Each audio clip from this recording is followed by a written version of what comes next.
First and foremost, I wanted to apologize to Jamie, and I'm sorry for what I did to him. As I sit here 4 years ago, I'm innocent. It's not a day that goes by where I don't think about them or wish that they was here.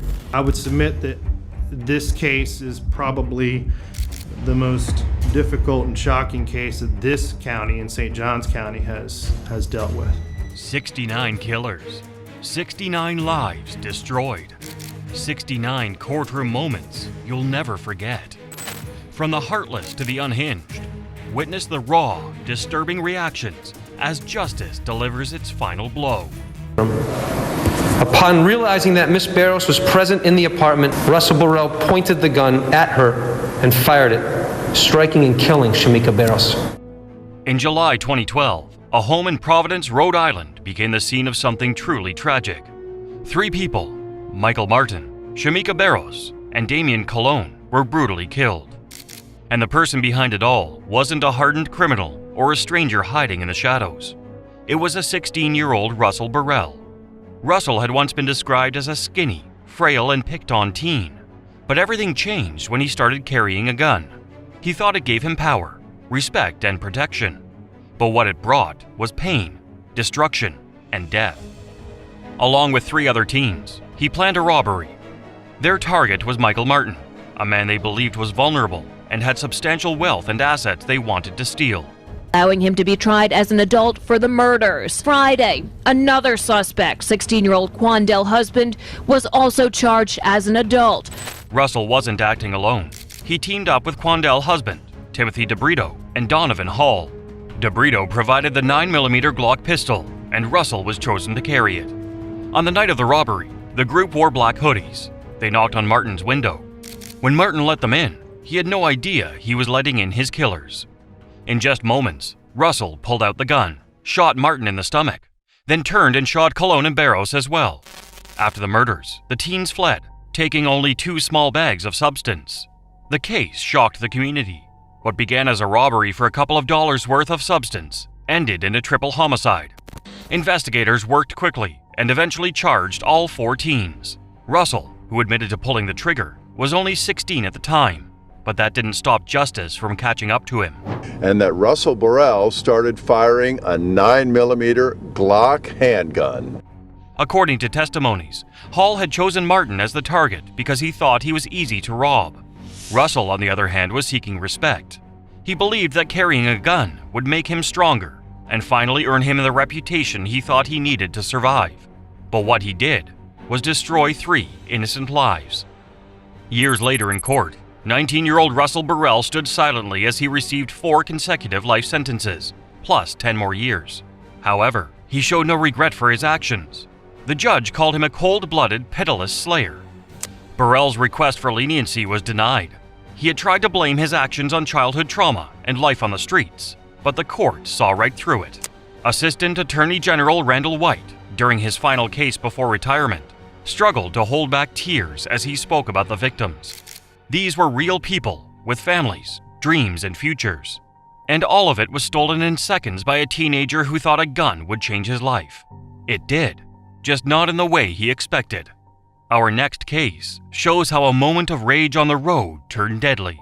Walked up in here, you're talking to my partner, calling him bro. He's over twice your age. I was like, what do you do? He was trying, he wouldn't go by me. He just kept riding my... On a calm fall evening in West Michigan, 2 strangers crossed paths on the road. One was a teenager on a dirt bike. The other, a 64-year-old retiree driving home from a peaceful fishing trip. What should have been a typical evening turned into a deadly encounter that shocked the entire community.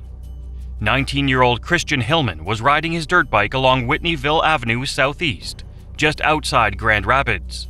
It was after sunset. Behind him, driving a pickup truck, was William Andy McFarland. He was a retired General Motors worker and a respected member of his neighborhood. McFarland began flashing his bright headlights. Then he started honking his horn. Christian, likely frustrated, pulled into a nearby church parking lot. Tensions started rising between the two, but instead of continuing on his way, McFarland followed him in. That decision would change everything. And there was a thorough ass beating after that. Honestly, I feel like I was in self-defense. What happened next was pieced together by eyewitnesses and investigators. Words were exchanged. Then conflict erupted. Christian attacked Andy with his fists and feet. Witnesses said the teen did not stop. He kept kicking Andy, even after he collapsed beside his pickup. Andy suffered a fractured skull, several broken facial bones, and fractured ribs. He was rushed to the hospital, but doctors gave him little chance of survival. Nearly 5 weeks later, on October 31st, 2022, Andy died from his injuries. At first, Christian was only charged with assault, but after Andy passed away, the charge was upgraded to second-degree murder. Christian's defense team called it a tragic accident. They claimed that Andy had followed him, that Christian had been provoked, and that Andy had even grabbed him by the neck. But the prosecution pushed back hard. They said this was not a moment of panic. It was rage. Pure, uncontrolled rage. They argued that Christian had a chance to walk away. Instead, he chose to continue the attack long after Andy had fallen. That was not self-defense. That was murder. The motive was a split-second burst of anger, misunderstanding, or road rage. That's what the prosecution argued. They reminded the jury that getting angry behind the wheel does not give anyone the right to take a life. Showing leniency to Christian, they said, would send the wrong message, that violent outbursts can somehow be justified. In the end, the jury agreed. Christian Hillman was found guilty of second-degree murder. He was sentenced to 22.5 to 100 years in prison. Yet he showed no emotion as the verdict was read. A sentence that ensures he will spend a good portion of his life behind bars. Outside the courtroom, there were no celebrations, just grief. Andy's family mourned the loss of a kind and loving man who should have come home that night. Christian's loved ones wept too for a young man who made a terrible choice that ended in tragedy. Our next case is a pure nightmare, where a son is accused of killing his parents. We, the jury, find the defendant, Antonio Armstrong Jr., guilty of capital murder as charged in the indictment. On a summer night in 2016, the peace of a Houston neighborhood was shattered forever. Inside a quiet townhome, two loving parents named Antonio and Dawn Armstrong were shot in the head as they slept. Their 16-year-old son, A.J. Armstrong Jr., was the only other person inside the house. Soon, he would be accused of committing the unthinkable, killing his parents. At first, the case seemed complicated. There were no signs of forced entry. The weapon, a .22 caliber pistol, belonged to A.J.'s father. And as police dug deeper, all fingers began to point at the teenager. The evidence against A.J. was serious. A speck of his father's blood was found under a name tag placed on A.J.'s clothes when police took him in for questioning. That tiny detail was introduced by a crime scene expert named Celestina Rossi, who claimed it proved A.J. was at the crime scene during the murder. This key piece of evidence was not shown in the first two trials. It was new, and it played a major role in convincing the jury. He was arrested and charged with capital murder. However, something strange happened. His first trial ended in a hung jury. The second trial also ended in the same way. It wasn't until the third trial, years later, that a guilty verdict finally came. Tears welled up in his eyes as the verdict was read. At age 24, A.J. Armstrong was sentenced to life in prison with the eligibility of parole after 40 years. The original motive behind the killing was family tension, discipline, and rebellion. But A.J. always claimed he was innocent, and now he's pushing harder than ever to prove it. Just months after the conviction, a dramatic twist happened. A.J.'s legal team received a letter. It said the case was connected to a forensic analyst named Rochelle Austin, who had just been fired for doing faulty lab work. She was accused of mixing up DNA samples, breaking protocol, and showing a complete lack of attention to detail. A.J.'s attorney, Patrick McCann, believes this new revelation could have changed everything.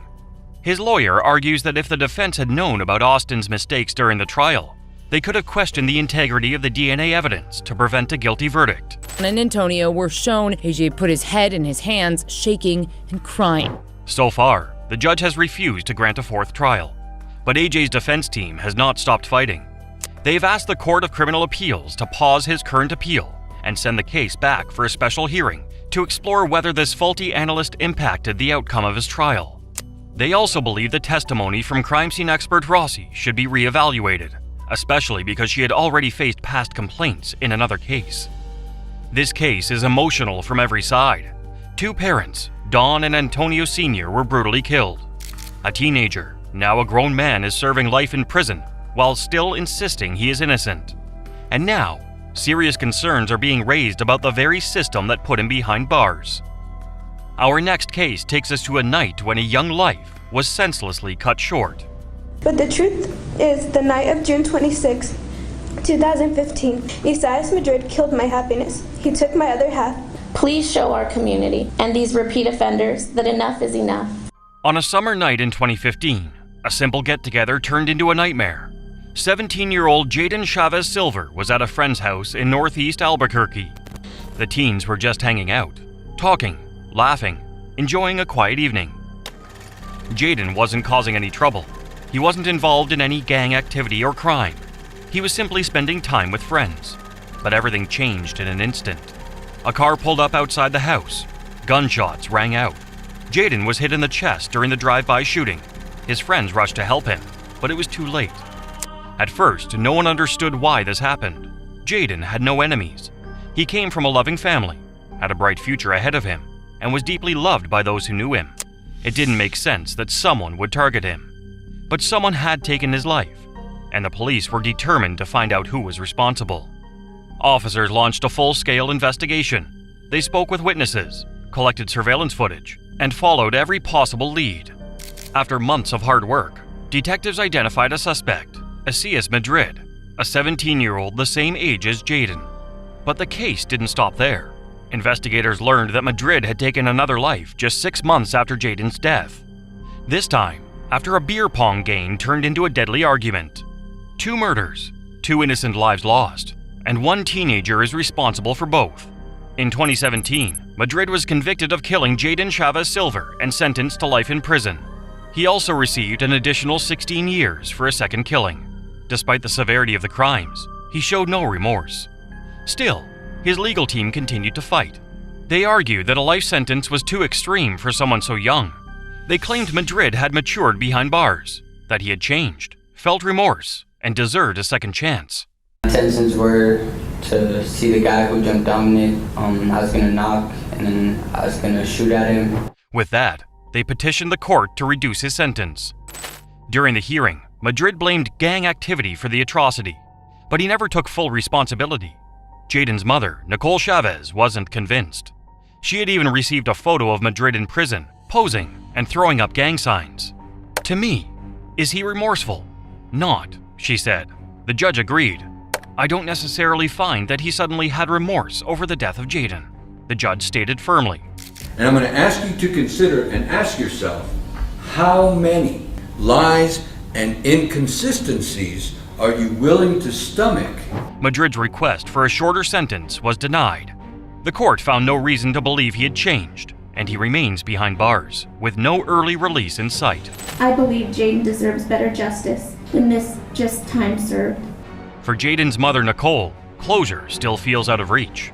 She believes justice won't truly be served until Madrid completes every year of his 39-year sentence. For killing 2 different people, and then one day getting to walk free, that's not fair, she said. And that's when I'll finally feel that justice has been done. Our next case shows a deadly high school drama where jealousy turned lethal. I watch. Do you know how much truth, crime I watch? You can't get away with nothing! It started like any other high school drama of teenage love, jealousy, and heartbreak. But no one could have imagined how far it would go. In October 2021, 18-year-old Dwight DJ Grant, a bright student from Miramar High School, suddenly vanished. He was a senior, just weeks away from graduation. But within 48 hours, his story would take a dark and deadly turn. When DJ first went missing, no one could have imagined that his classmates were involved. But beneath the surface of high school drama lay a dark and twisted motive. Wrapped in jealousy and revenge, the truth slowly unraveled. 3 teenagers, Christy Parisian, Jocelyn Smith, and Andre D. Clements III, had allegedly been plotting DJ's murder. Why? Because Andre believed DJ had been with his ex-girlfriend, and that belief ignited a fury in him that refused to fade. In a series of shocking text messages just days before the crime, Andre wrote, "Murder will happen soon. It'll be bloody.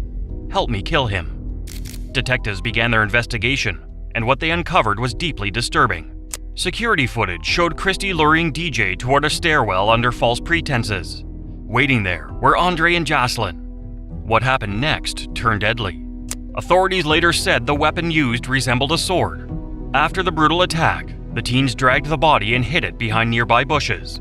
In a desperate attempt to cover their tracks, they used cleaning supplies and even started a small fire to destroy the evidence. Christy Parisian and Jocelyn Smith all entered not guilty pleas in the murder of Dwight Grant. By November 5, 2021, all three were charged with first-degree murder, tampering with evidence, and conspiracy to commit murder. But what made this case even more disturbing was that they weren't strangers. They were DJ's classmates, teens who laughed in the same hallways and sat in the same classrooms. The motive was as chilling as it was senseless. Andre viewed DJ as a romantic rival. He couldn't stand the thought that his ex might have moved on, so instead of walking away, he turned deadly. And two others followed him down that dark path. Lured him out of his apartment with the promise of leading him right to Andre Clements and Jocelyn Smith, who police say stabbed him to death. On August 9, 2023, nearly 2 years later, Christy and Jocelyn, now both adults, stood before a judge and pleaded guilty. They were each sentenced to 25 years in prison, followed by 10 years of probation. Their former friend, Andre Clements, is still awaiting trial, set for January 2025. He's trying to represent himself in court, writing his legal motions and challenging the charges. This wasn't just a typical high school breakup. It was a carefully planned act that ended the life of a young man with a bright future ahead of him. Our next case involves a teenager who didn't just rebel. Nicholas Browning murdered his entire family, then went to hang out with friends like nothing happened. A familiar face urged forgiveness for the 15-year-old accused of murdering his parents and younger brothers. 6 years after he methodically moved through his Cockeysville home, murdering his parents and two younger brothers, Nicholas Browning made a bid to get his multiple life sentences. Nicholas Browning was born in Cockeysville, Maryland, a suburb of Baltimore. He was raised in a loving household with his parents, John and Tamara, and his younger brothers, Gregory and Benjamin. Tamara was a stay-at-home mom, while John was an attorney. The Browning family seemed to embody the American dream to the outside world.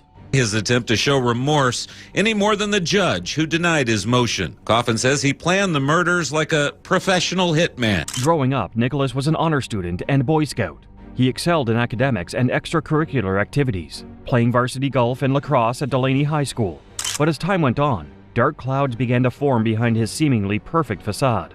The sight drove home the loss of 11-year-old Ben Browning and his 14-year-old brother Greg. Police say older brother Nick killed both boys in their Cockeysville home Friday night. On February 1, 2008, 1 week before Nicholas turned 16, tragedy struck. Nicholas was supposed to be sleeping over at a friend's house, but instead, he snuck out of the house in the middle of the night. Little did he know he was about to embark on a horrifying journey that would forever change his life. Why would I jeopardize? You put money into it. I have a very large, or had to have whatever, inheritance coming to me, regardless if there's insurance money involved or not. Upon returning home, Nicholas used one of his father's guns to carry out a heinous crime. Without hesitation, he shot and killed his mother, father, and two brothers. 2 days later, Nicholas confessed to the horrific crimes. He was arrested and charged with 4 counts of first-degree murder, denying him bail. The details of his confession painted a disturbing picture of a family plagued by abuse and violence. Nicholas claimed that his father, John, had physically and sexually abused him for years, leaving him emotionally and physically scarred. They arrived on scene and located all 4 members of the family inside the home. Nicholas's father and prominent real estate lawyer of the firm Royston, Mueller, McLean, and Reed. However, the prosecution had a different theory. The prosecution alleged that Nicholas committed these murders to gain control over his life and exert dominance over his family. They argued that Nicholas killed his parents because he didn't want anyone telling him what to do, and that his decision to shoot his brothers was motivated by his desire to secure the entire inheritance for himself. The same teen who murdered his entire family. One would need to look, of course, at the person, what he was then and what he's become now. As the trial unfolded, several members of Nicholas's loved ones, including his grandfather, pleaded for leniency. The family claimed that Nicholas was the victim of physical and mental abuse and that his actions were a result of years of suffering. They argued that Nicholas should be given a chance to reform and rehabilitate rather than face the harshest possible punishment. Why would I jeopardize? You put money into it.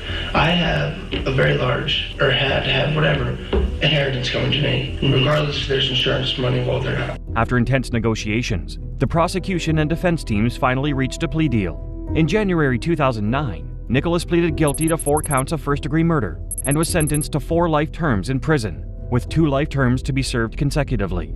Under the terms of the agreement, Nicholas would be eligible for parole in 2031 after serving 23 years of his sentence. Then fly it over prison fences and into the prison yard where it would be collected by another inmate.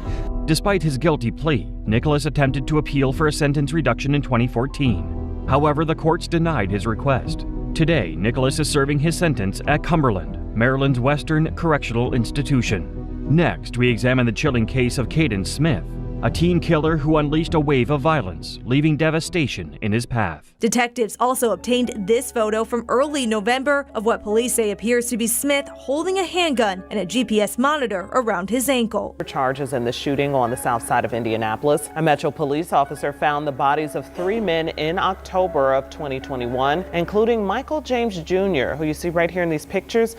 On October 21, 2018, 18-year-old Joseph Thomas, 22-year-old Michael James, and 17-year-old Abdullah Mubarak were found shot dead inside a vehicle in a grassy area near I-465.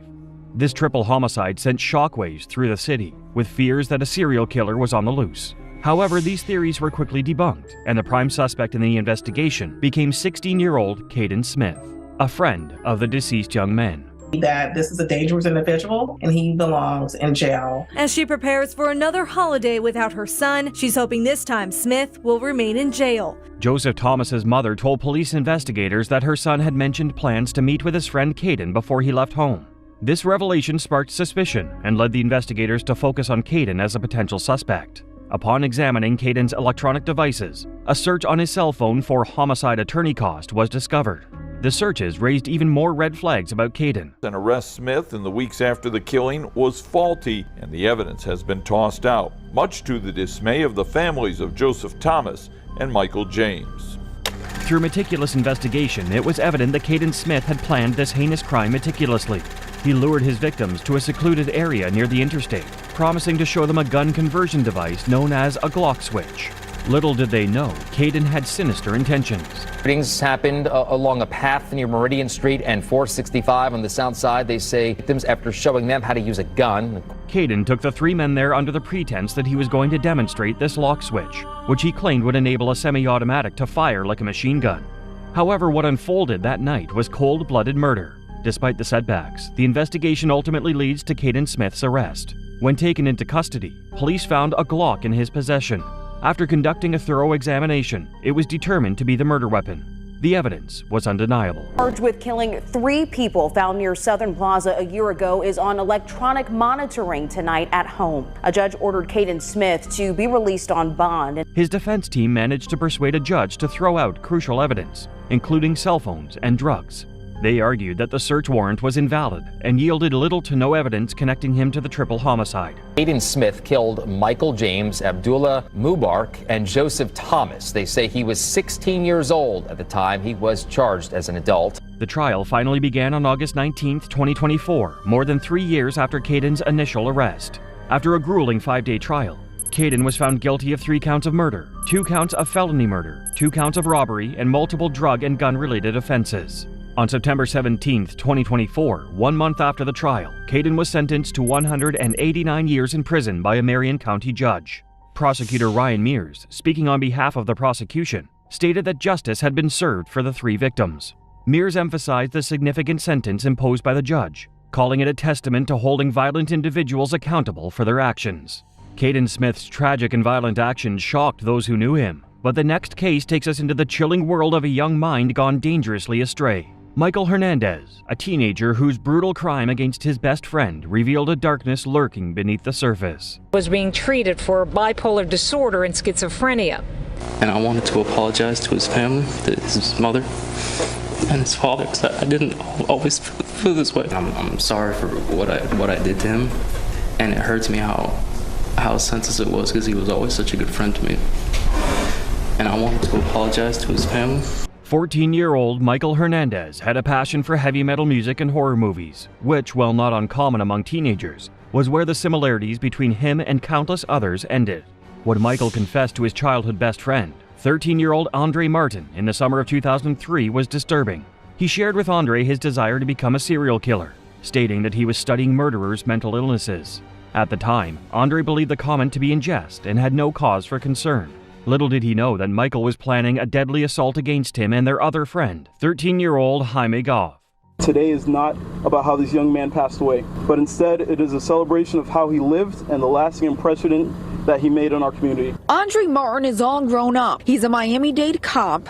On February 2, 2004, Michael made his move on Andre. The two teens met in the Southwood Middle School teachers' parking lot, where they were not allowed inside without a teacher present. However, Michael and Andre disregarded this rule and made their way inside. You're listening to the voice of convicted killer Michael Hernandez talking on the phone from jail. Once they were inside the building, Michael Hernandez lured Andre into the second-floor bathroom and tried to get him into a stall with him. Although they had often snuck into the school before hours, Andre later said something about this day seemed different. It was a warm day outside, but Michael was dressed in a windbreaker, raising suspicions in Andre's mind.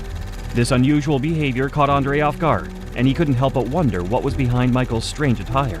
Prosecutors will argue he should spend the rest of his life in prison. As they entered the bathroom, an even more bizarre event took place. Michael put on a hat, adding to the mystery surrounding his intentions. Andre was puzzled, but he wasn't sure if this strange behavior was a sign of danger or simply a whim on Michael's part.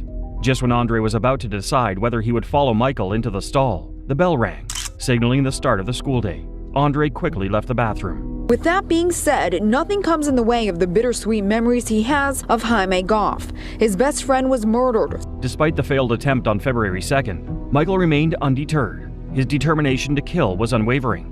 The following day, on February 3rd, Michael, dressed in his windbreaker and equipped with a hat and latex gloves, lured Jaime Goff into the bathroom, ensuring they were alone. For the stabbing death of Jaime Goff in the bathroom of Southwood Middle School. At the time, both he and the victim were 14 years old. Inside the bathroom, Michael's true intentions were revealed. With Jaime facing away, he pulled out a 4-inch serrated blade. As Jaime turned around, he realized that his life was in danger. Michael, fueled by rage and cruelty, covered Jaime's mouth with his hand. Unable to escape, Jaime futilely waved his hands at the blade, slicing open his hands. In an act of unimaginable brutality, Michael raised the knife and repeatedly sliced Jaime's throat, cutting his windpipe and jugular. Jaime Goff was stabbed to death in a bathroom stall at Southwood Middle School. His classmate Michael Hernandez confessed to stashing the knife in a backpack. The horrifying scene continued as Michael used his knife to poke into Jaime's face and head, ensuring that he was indeed dead.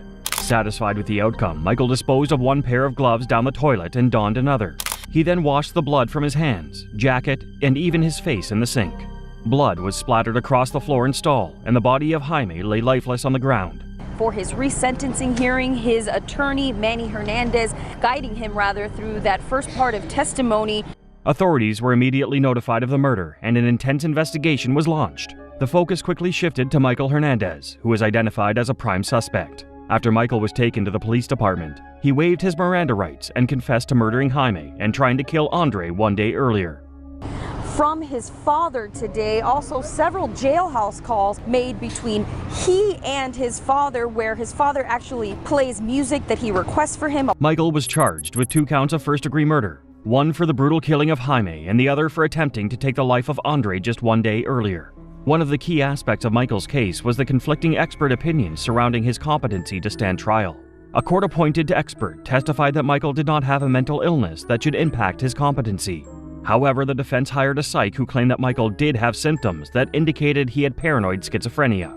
As Jaime Goff's family and also to another friend of his who he had planned to kill the day before Goff died. During the trial, the defense did their best to prove Michael's insanity at the time of the crime. They presented evidence, including witness testimony and medical records, to support their claim that Michael was mentally unstable at the time of the offenses. However, despite their efforts, the jurors ultimately found Michael guilty of murder and attempted murder. Yes, sir. I mean, you talk about serial killers? Yes, sir. You talk about violence? Yes, sir. Why?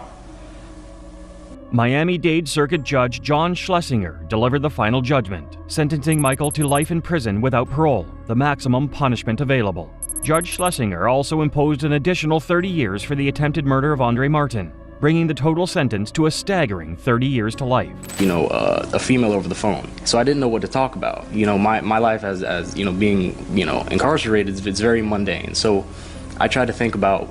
By taking the life of a close friend and leaving Jaime alone to die, Michael shattered the lives of not only his own family, but the entire Goff family as well. Jorge Goff, Jaime's father, expressed deep sorrow and confusion regarding Michael's actions. While Jorge and his loved ones have forgiven Michael, they still have countless questions. How could someone so young commit such a heinous crime? What led Michael down this path? These questions continue to haunt Jorge, leaving him with a heavy heart. Did you ever see this list before? Yes. That's the hit list. That's disturbing, isn't it? It is disturbing. Michael declined to speak during the court proceedings when asked if he wanted to address the court. His mother, Kathy Hernandez, however, expressed her remorse and acknowledged her son's mental illness. She emphasized the need for understanding and support, stating that her son did not deserve the unforgiving sentence of life in prison without parole. The center in his prison jumpsuit, he does say in that profile that he's been locked up age 14. Despite her plea, Michael's sentence of life imprisonment without parole remained unchanged. He appealed this decision, arguing that it is unconstitutional for a juvenile to receive such a harsh punishment.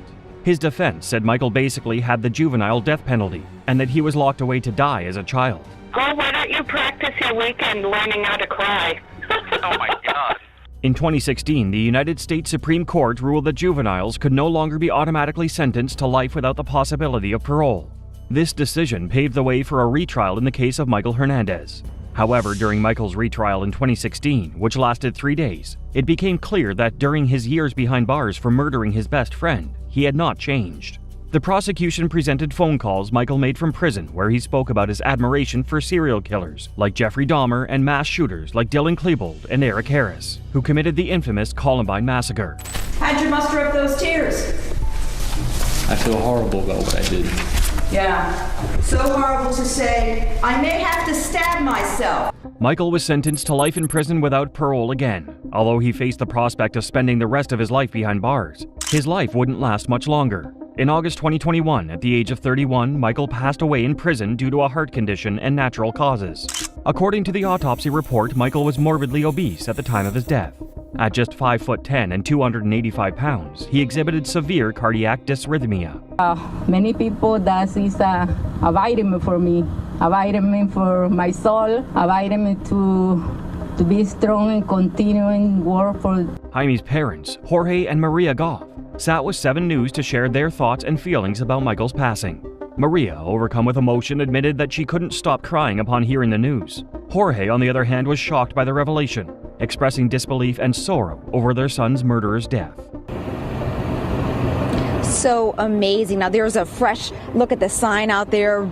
Despite the tragic circumstances, Jamie's parents demonstrated remarkable grace and composure throughout the interview. They acknowledged that Michael's death was saddening, even as they expressed their disappointment that he had passed away despite all they had been through. As parents themselves, they knew the pain and loss that the family was experiencing. God made us here, and we're not supposed to be killing each other. Now at 6:30, the parents of Jaime Goff, who was killed in 2004 by a fellow classmate. The news of Michael's death prompted Jorge and Maria to contemplate what Jaime's life could have been like had he still been alive. Jorge expressed his hope that Jaime would have pursued a successful career, married and formed a loving family. Maria, too, thought of her son every day and expressed her desire to reunite with her son one day. Michael Hernandez's shocking betrayal and brutal crime stunned everyone who knew him. But the next case takes us to an even more devastating act of violence within a family. Raymond Childs III, a teenager whose actions tore his own household apart in an unthinkable tragedy. As well as his 13-year-old sister, 18-year-old brother, and his brother's 19-year-old pregnant girlfriend. His first trial on those charges ended in a mistrial. Used an assault rifle during the shooting inside the home located on Adams Street here in Indianapolis. Pastor Sullivan told 13 News he's convinced that music can influence young people. On January 24, 2021, a tragic event unfolded in Indianapolis, Indiana. On this day, a 17-year-old named Raymond Ronald Lee Child III committed a horrific crime, murdering his own family members in cold blood. The events leading up to the brutal act were set in motion when Childs received a phone call from his father, Raymond Childs Jr., asking him to come home from his girlfriend's house. 6 people, including a pregnant woman and her unborn child, found dead in this home on Adams Street. When Raymond Childs arrived at the family home, his emotions quickly escalated. Angered by his father's request, he decided to act out his revenge in the most devastating manner possible. With a gun in hand, Raymond embarked on a mission of destruction, systematically eliminating every member of his family. Kezzie Childs, Raymond's 42-year-old mother, was his first victim. Raymond then turned his attention to his father, Raymond Childs Jr., and pulled the trigger, ending his life as well. Next, Raymond turned his attention to his 13-year-old sister, Rita. The violence continued as Raymond turned his gun on his 18-year-old brother, Elijah, and his 19-year-old pregnant girlfriend, Kiara Hawkins.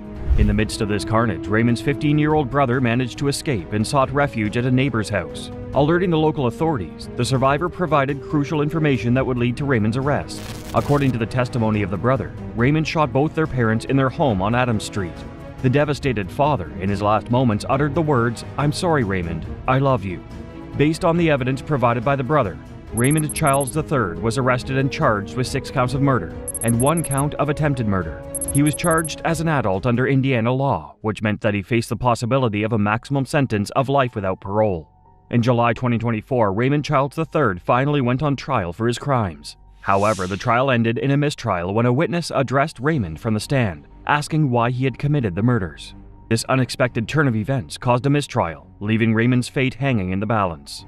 On October 24, 2024, the court proceedings surrounding Raymond's retrial came to a conclusion. After a 5-day trial, Raymond was found guilty of murder, attempted murder, and a misdemeanor charge of carrying a handgun without a license. Prosecutor Ryan Mears delivered a powerful statement following the verdict, expressing his utmost satisfaction. Mears stated that what happened on Adams Street in January 2021 was unfathomable, and he believed that the jury's verdict brought justice to the victims and the survivor of a horrific crime. Raymond's sentencing is scheduled for January 7, 2025. Next, we present to you the case of James Fairweather, a notorious murderer from the UK who committed a series of random acts of violence. It was laying on the grass, like that. It was like that, just fast asleep, where he was drunk. Then he goes, he's the one. James Fairweather attended Colchester Academy in England, where he encountered numerous struggles due to his physical appearance and struggle with academics. Diagnosed with dyslexia, James faced constant bullying, which only intensified his suffering. The loss of his beloved grandmother in 2012 further impacted his well-being, leading to a deep sense of grief and isolation. However, none of those circumstances provided an excuse for what James Fairweather would go on to do. On March 29, 2014, the unimaginable happened. James Fairweather attacked the defenseless James Atfield, a 33-year-old father of 5 who had been seriously injured in a car accident years before. The tragic incident unfolded at Castle Park, where James Atfield was lying on the grass. James Fairweather, driven by unimaginable rage, viciously stabbed James Atfield multiple times, leaving him bleeding to death.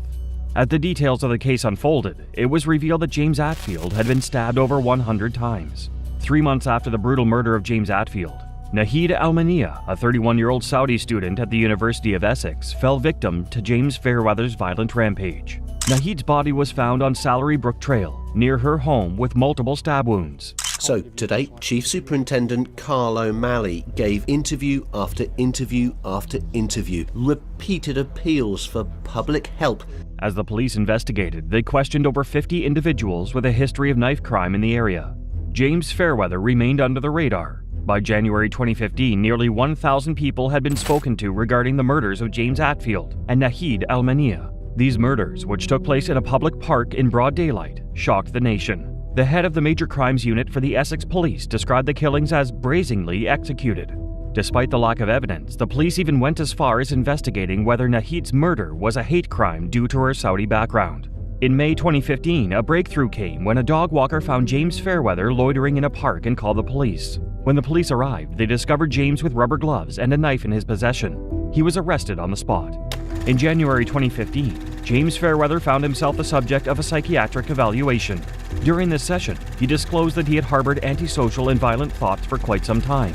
This revelation sparked a further investigation into James's life, and a search of his personal belongings led authorities to uncover a disturbing truth. James had a deep fascination with serial killers, with a particular interest in the Yorkshire Ripper. As the investigation continued, there was mounting evidence suggesting that James was indeed connected to the 2 murders in the park.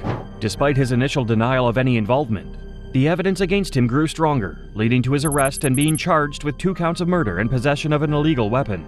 James maintained his innocence throughout the legal proceedings, but the evidence against him was overwhelming.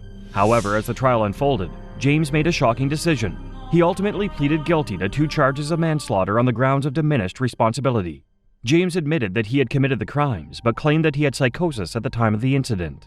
Despite his admission, a court psychiatrist did not find sufficient evidence to support his claim of psychosis. On April 22, 2016, James was found guilty by a unanimous verdict.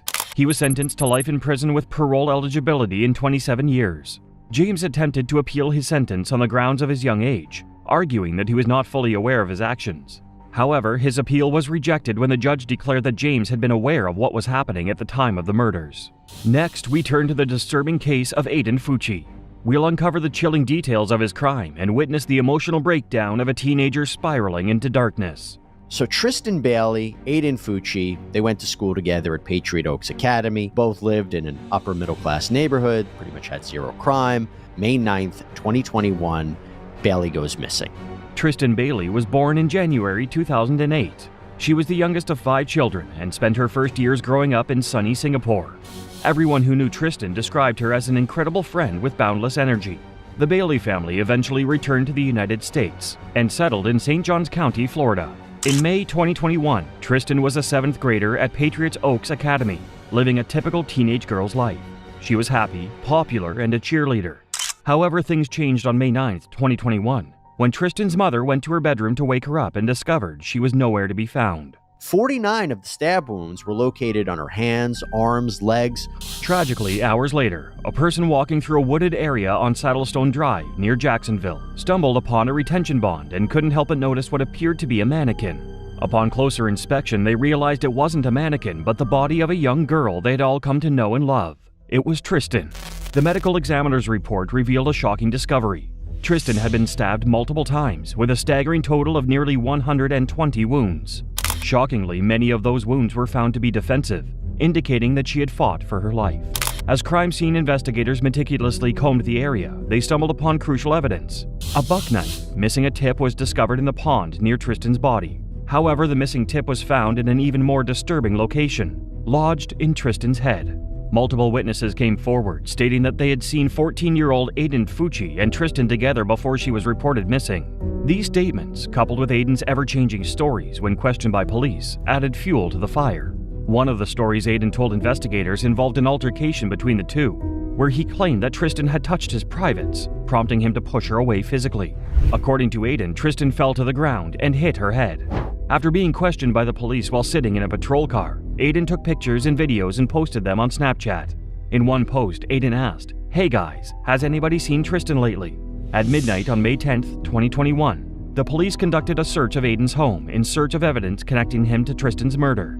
Inside the room belonging to Aiden, investigators discovered a sheath matching the knife found near Tristan's body. Additionally, they found clothing stained with blood. 3 hours later, Aiden was arrested and charged with second-degree murder. However, the charges were later upgraded to first-degree murder after further investigation and witness statements. Aiden was held without bond as the police delved deeper into his case. When the police spoke to Aiden's friends, they revealed that Aiden had admitted to them that he was going to kill someone by taking them into the woods and stabbing them. Sophie Baumann, Aiden's ex, shared a shocking revelation as well. She stated that one time when Aiden was playing around with her, he pretended to stab her and later told her that he heard voices in his head. Aiden's alleged actions, combined with the evidence presented against him, portrayed him as a troubled and dangerous young man. In a shocking turn of events, Aiden's mother, Crystal Smith, was arrested and charged with tampering with evidence. The accusation stated that Crystal had washed blood off her son's jeans, potentially hindering the investigation. However, despite the initial charges, she was later released. As jury selection was set to take place in February 2023, Aiden pleaded guilty to first-degree murder on February 6th. In a letter written after the incident, Aiden expressed remorse for the pain he had caused Tristan's family. Aiden's remorse did not spare him the consequences of his actions. On March 24, 2023, he was given a maximum sentence of life in prison, with a minimum parole eligibility of 25 years. This case is probably the most difficult and shocking case that this county in St. Johns County has. Judge R. Lee Smith described the case as difficult and shocking, emphasizing that Tristan was murdered for no reason other than Aiden's internal desire to feel the thrill of taking another person's life. To symbolize the pain and suffering endured by Tristan's family, one of Tristan's sisters dropped 144 stone hearts into a glass jar. Each heart represented the number of times Tristan had been stabbed.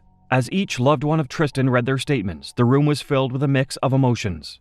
The pain, anger, and sadness were palpable in the air. With each passing sentence, the jar of hearts stood in front of them, symbolizing the shattered remains of their hearts. Aiden Fucci's horrifying actions and lack of remorse shocked the nation, but the next case is equally unsettling. Zaire Brooks, a young man whose violent choices left devastating consequences for those around him. Edmund Butler was only 17. His family had just had a celebration sending him off to prom. But last July, Butler was found dead in his car here at South Leibold and Gilroy Streets in southwest Detroit. Officers of the Detroit Police Department were called to a shooting scene on July 26, 2022, outside of River Rogue in the southwest part of the city. Upon arrival, they discovered the body of a 17-year-old young man named Edmund Butler, who had been shot in the back of his head. The medical examiner later determined the cause of death to be a gunshot wound, and the manner was ruled a homicide. Detroit police interrogation video is of 17-year-old Zaire Brooks. Brooks was Butler's lifelong best friend. As the investigation unfolded, detectives of the Detroit Police Department swiftly zeroed in on Edmund Butler's best friend, Zaire Brooks. After extensive interrogation, Zaire eventually admitted to being the one who shot and killed Edmund. He revealed that he had planned to meet Edmund with the intention of buying $200 worth of marijuana, but all along, he had sinister intentions. According to Zaire, his intention was to rob his friend, Edmund. However, things took a tragic turn when he claims he was forced to shoot Edmund, fearing that he could identify Zaire as the robber. On August 31, 2022, Zaire was arrested and charged with first-degree murder, felony murder, carrying a concealed weapon, and other felony charges related to firearms. Due to the severity of his actions, Zaire was charged as an adult even though he was 17 years old. Wayne County Prosecutor Kim Worthy issued a statement emphasizing that the prosecutor's office takes any decision to waive juveniles as adults extremely seriously. She called the case truly tragic, affecting all parties involved. In June 2023, Zaire Brooks and the prosecution finally reached a plea agreement. The prosecution dismissed several felony charges against Zaire, making room for a more focused sentence.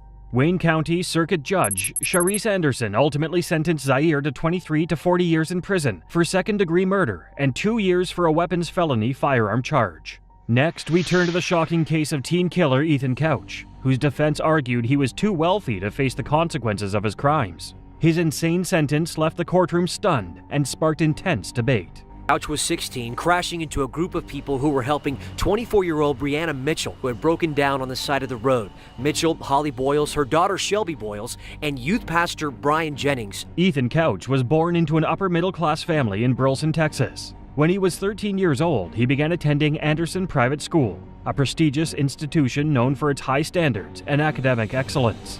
However, Ethan's journey at Anderson Private School was short-lived.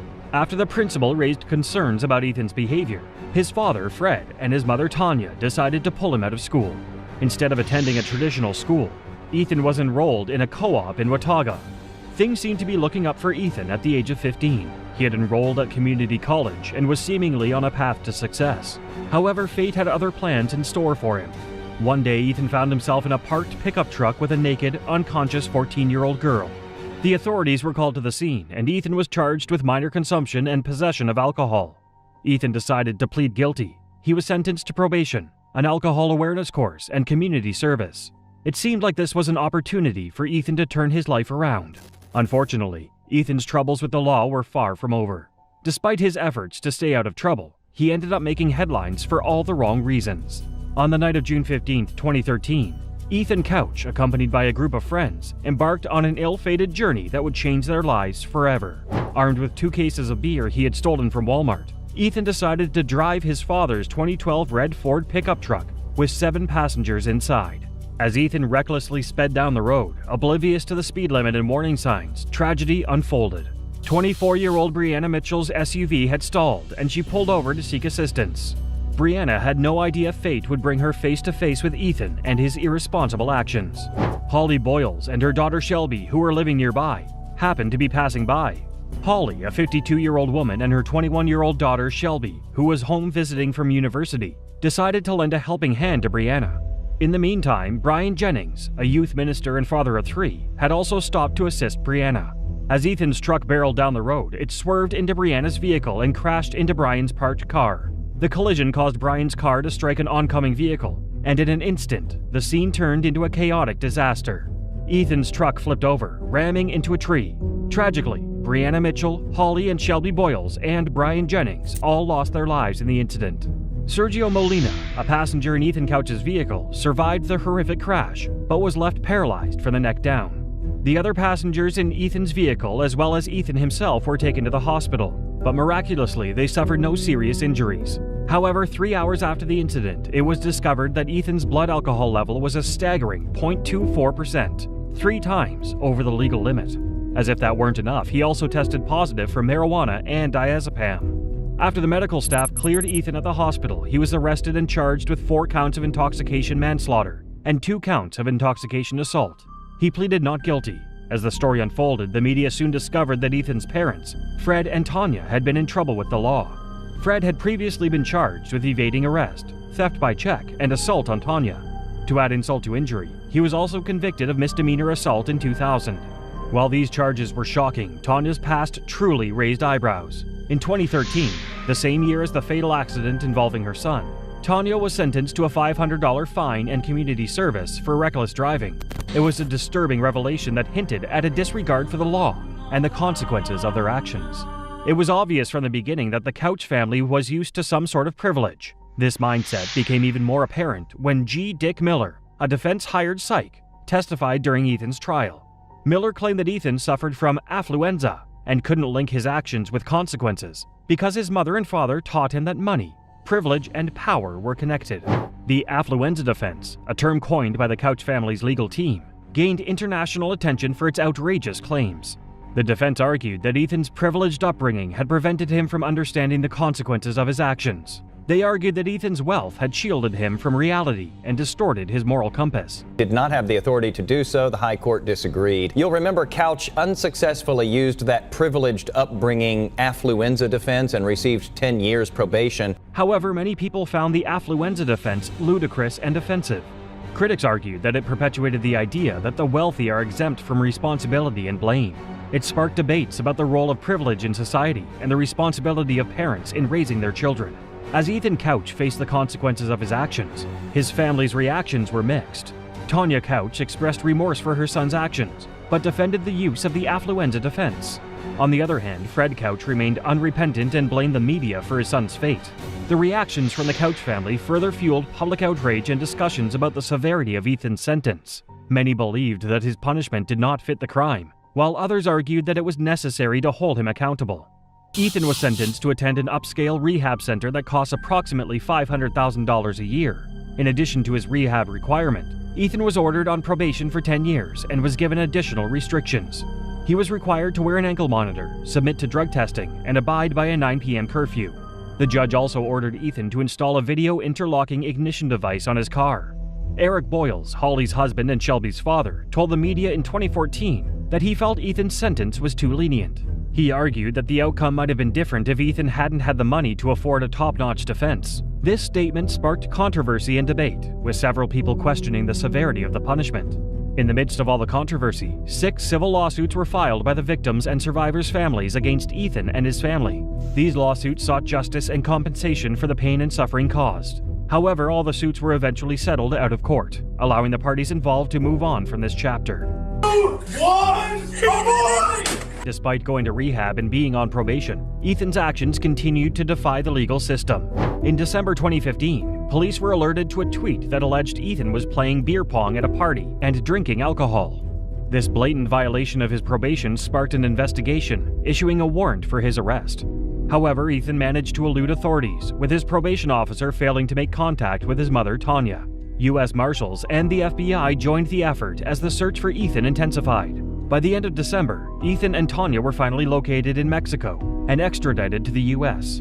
Ethan was taken into custody and faced the consequences of his actions. On April 13, 2016, Ethan was finally sentenced by a district judge named Wayne Salvant. Ethan received 4 consecutive terms of 180 days, extending his probation to longer. Just when it seemed Ethan had learned his lesson, he once again found himself in hot water. In January 2020, Ethan was accused of violating his probation when he tested positive for THC.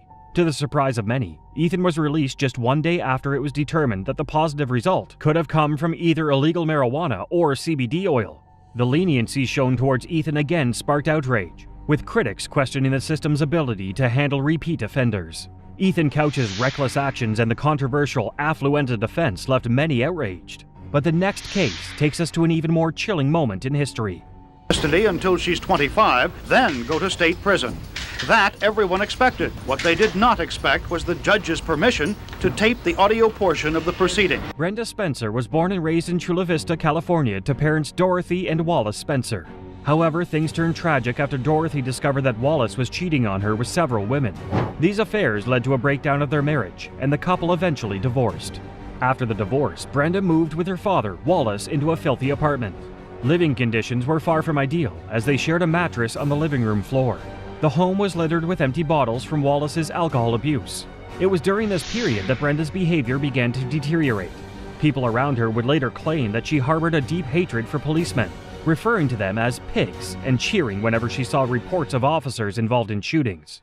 Brenda's erratic behavior scared many people, and she was often described as crazy.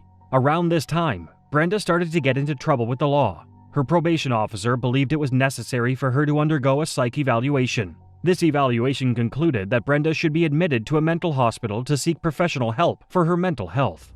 However, her father, Wallace Spencer, vehemently denied this decision and decided to take matters into his own hands. Instead of seeking proper mental health treatment for his daughter, Wallace Spencer purchased Brenda a Ruger 1022 semi-automatic .22 caliber rifle with a telescoping light and 500 pounds of ammunition. Little did he know that this decision would set off a tragic chain of events. On January 29, 1979, Brenda Spencer opened fire from the window of her house, aiming her rifle towards Grover Cleveland Elementary School. After neighbors, nearby residents, and all the school children were safely evacuated, police mapped out their strategy. Prepared for either lengthy negotiations or for an assault. The innocent children and staff inside were unsuspecting targets for Brenda's rage. In a matter of minutes, she shot and killed 53-year-old principal Burton Ragg and injured 8 other children. She also managed to wound 56-year-old Mike Sucher, the school custodian, fatally. Officer Robert Robb arrived at the scene in an attempt to end the massacre. However, as he approached Brenda's house, she opened fire, striking him in the neck. Luckily, the police at the scene acted quickly and moved a garbage truck in Brenda's line of fire, stopping her from shooting any further. Brenda then barricaded herself inside her home and spoke to a reporter from the Evening Tribune on the phone. She revealed her motive for the shooting, saying, "I don't like Mondays." After hours of waiting, the negotiations did pay off. SWAT officers and police could congratulate themselves on the fact that no more blood was spilled after the initial shootings. After several hours of negotiation, negotiators surrounded Brenda after being promised a Burger King. Despite her age, Brenda was charged as an adult and pleaded guilty to 2 counts of murder and assault with a deadly weapon. In April 1980, just 1 day after she turned 18, she was sentenced to concurrent terms of 25 years to life. There being no legal cause, why sentence should not now be imposed? That is correct. As to counts 1 and 2, the sentence is 25 years to life. In exchange, 9 counts of attempted murder were dismissed.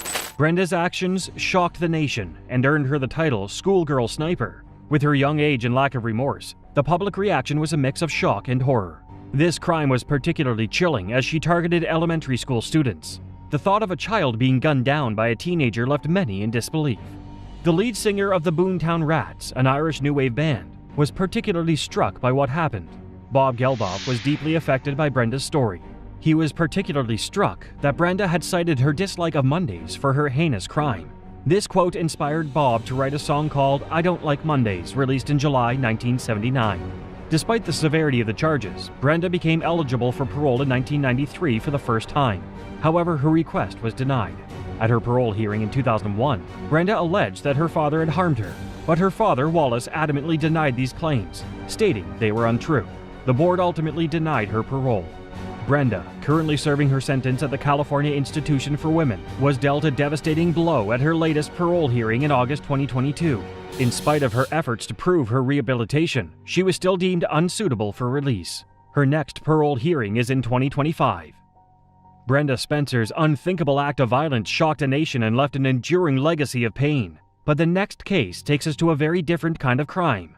Max Wade, a teenager whose bold and audacious crimes, including theft and attempted murder, revealed a dangerous mix of recklessness and ambition.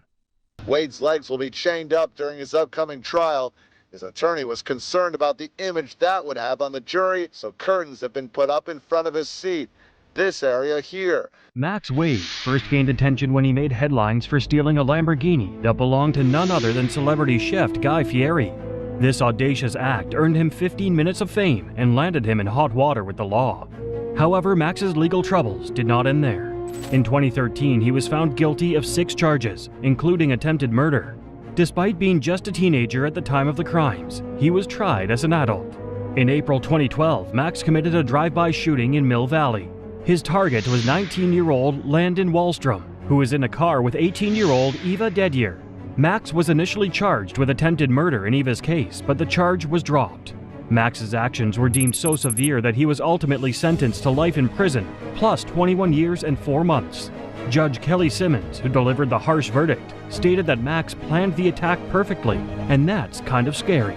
However, the sentence was met with controversy as Max's attorney argued that it violated the 8th Amendment, which protects individuals from cruel and unusual punishment. Max's defense attorney argued that considering his immaturity and troubled childhood, a life sentence would be disproportionate and unfair. They argued that Max's young age and troubled upbringing should have been taken into account by the judge, considering Max's lack of criminal experience and background. The prosecution sought to counter these claims by highlighting Max's dangerous nature and intentions. They argued that Max had planned to carry out a violent burglary at a high-end San Francisco jewelry store, valued at over $6 million. This planned heist involved the use of a bomb, fake police uniforms, and a chopper. Despite reviewing the evidence, Judge Simmons denied the prosecution's request to introduce this evidence, stating that the plans were unrelated to Max's current case. This decision caused an uproar among some who believed Max's intentions should have been considered in sentencing. While some argued that he deserves a life sentence for his crimes, others believe that his age and troubled background should have been taken into account. One of the detectives who worked on the case and had helped identify Max as a suspect expressed his satisfaction with the guilty verdict. He was quoted as saying, "I wouldn't want my mother or girlfriend to be on the same streets as Max Wade." In a shocking turn of events, in 2021, Max's sentence was significantly reduced by 10 years, which increased his parole eligibility by 7 years. During Max's parole hearing, he shocked everyone with his remarkable transformation.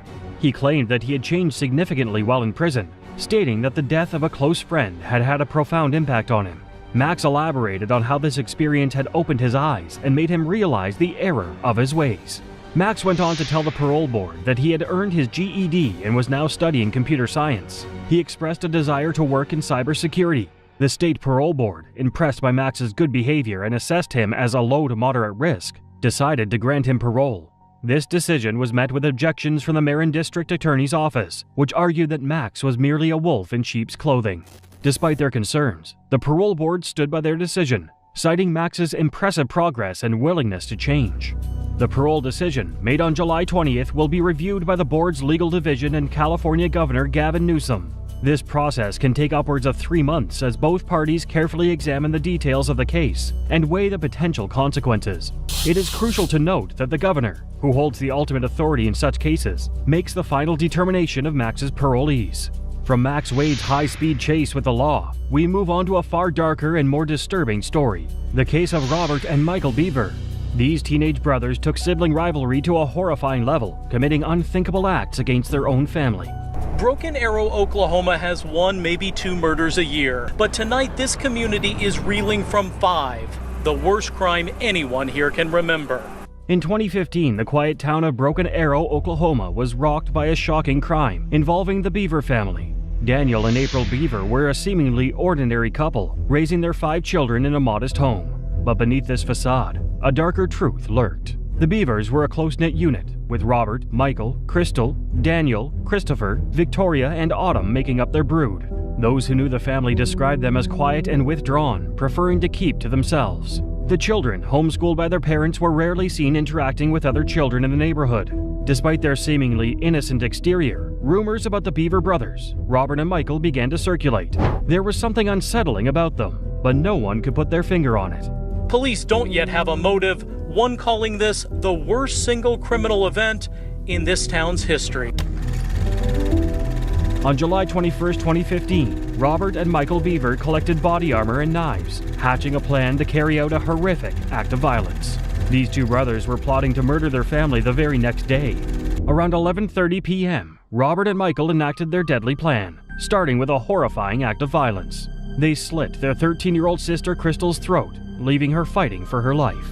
Crystal fought against her brothers, escaping the bedroom and running for the front door. But her siblings were not about to let her escape. They dragged her back inside the house and unleashed an even more brutal assault on her. The extent of Crystal's injuries were horrifying, with her internal organs almost spilling out. Incredibly, she survived this brutal assault, but the rest of the family was not so lucky.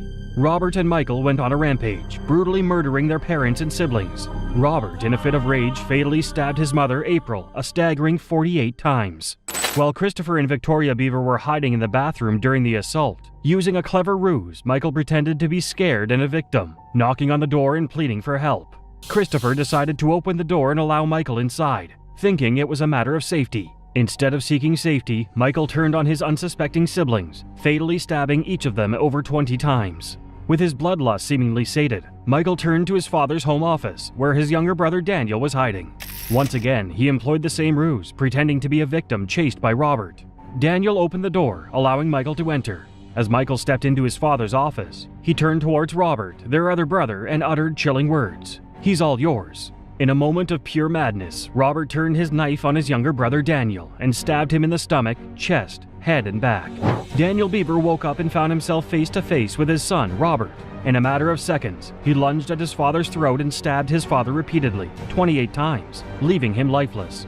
After committing these heinous crimes, Robert and his brother Michael fled the scene, fleeing out the back door and into the woods that surrounded the house. They knew that the authorities would soon be on their trail, and they had no intentions of getting caught. Daniel Beaver, as he died, called 911. As police officers walked towards the front door, they noticed a pool of blood on the porch. With their hearts pounding, they knocked repeatedly on the door, calling out for any survivors. After an eternity, the officers heard a faint voice calling for help. Breaking down the door, they entered to find 13-year-old Crystal lying in a puddle of her blood. She was rushed to the nearest hospital, where doctors worked frantically to save her life. When Crystal was stable, she identified her brothers as the assailants. In addition to Crystal, only 2-year-old Autumn managed to escape the relentless violence, miraculously escaping with her life. But the rest of the family was gone, their lives ripped away in the most horrific way imaginable. Robert and Michael were arrested at 12:18 a.m. Officers apprehended the brothers using a canine unit after they were discovered hiding in a bush. They had each been charged with 5 counts of first-degree murder and 1 count of assault and battery with intent to kill.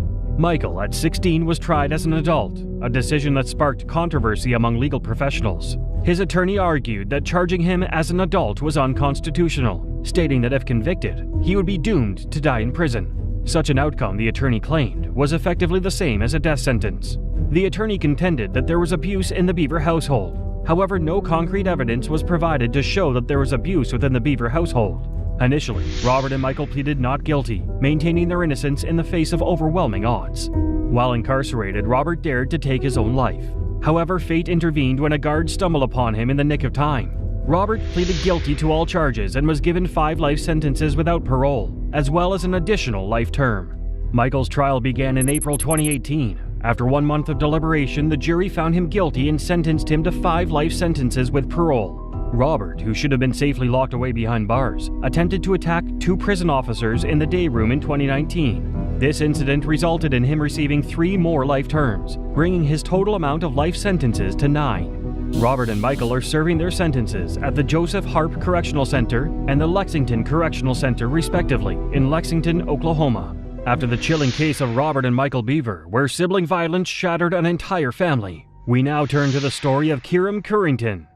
Her name is Lelia King, and she was 30 years old. Police tell us she was caught in the crossfire of 2 groups shooting at each other. In July 2022, police in Columbus, Ohio initiated a large-scale search for 16-year-old Kiram Currington. This search began after police were summoned to a shooting incident on July 16th. Upon their arrival, they discovered the body of Lelia King, a 30-year-old mother who had been tragically shot. Lelia had found herself trapped in the middle of a shootout between two groups in a convenience store parking lot.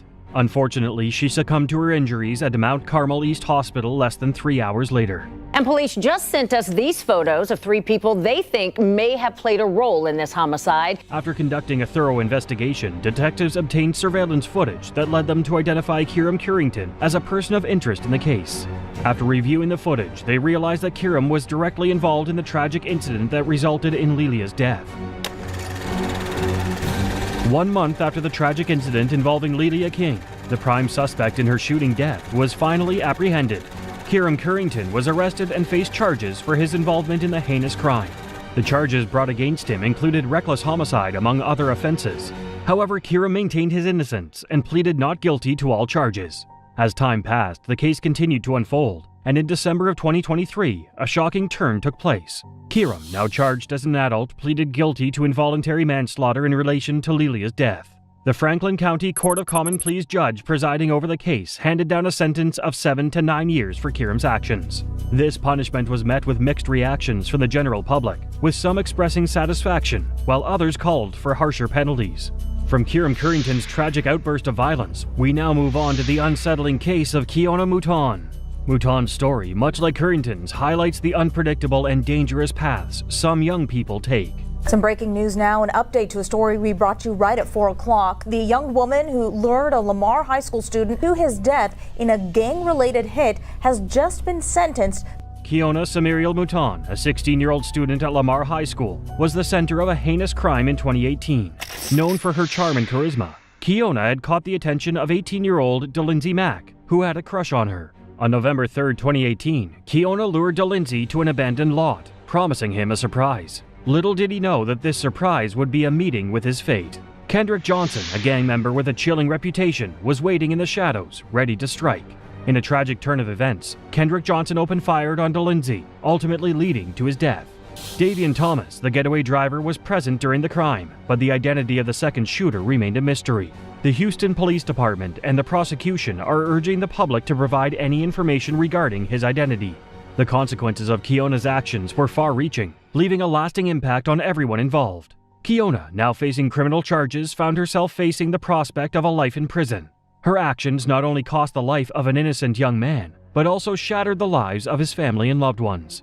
Kendrick Johnson was sentenced to life without parole for his involvement in the heinous crime. Davian Thomas, the getaway driver in the DeLindsay murder case, received an equally harsh sentence. He was sentenced to 50 years in prison. According to court records, DeLindsay's murder was the result of an ongoing war between two Houston area gangs. DeLindsay, a promising athlete, had recently transferred to Lamar High School from Yates High School to escape gang vice. In 2024, Kiona Samiriel, now 22, was sentenced to 23 years in prison for her part in DeLindsay's death. Despite her age at the time of the crime, she was charged as an adult, meaning that she must serve at least half of her sentence before becoming eligible for parole. As Kiona's sentencing hearing got underway, DeLindsay's mother had the chance to address Kiona directly. She unleashed her anger and resentments towards Kiona in a powerful emotional speech. Her voice filled with raw emotion, she expressed her deepest hatred towards the teen, stating, "I hate you. You disgust me." While Kiona attempted to fight back tears, DeLindsay's mother had no qualms about pouring salt on her wounds. She bluntly told Kiona, "Don't you dare cry." The sentiment was clear. This mother felt no sympathy or remorse for the perpetrator of the heinous crime. In the aftermath of the hearing, Assistant District Attorney Sarah Seeley held a press conference to address the sentencing. She emphasized the severity of the case, highlighting its devastating impact on DeLindsay's parents. Miss Seeley stated that DeLindsay's parents had placed their child in the one place they believed he would be safe, school. But Kiona had taken advantage of the situation and orchestrated the murder. Kiona Mouton's shocking crime left a community in disbelief, but the next case reveals an even more harrowing tragedy. Teenager who was accused of shooting a classmate 3 times was in court this afternoon to face upgraded adult charges. Daravius Smith has been in a juvenile detention center.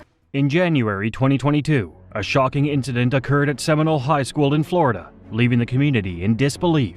Sanford police arrested a 16-year-old student named Daravius Smith for allegedly shooting an 18-year-old student inside the school around noon.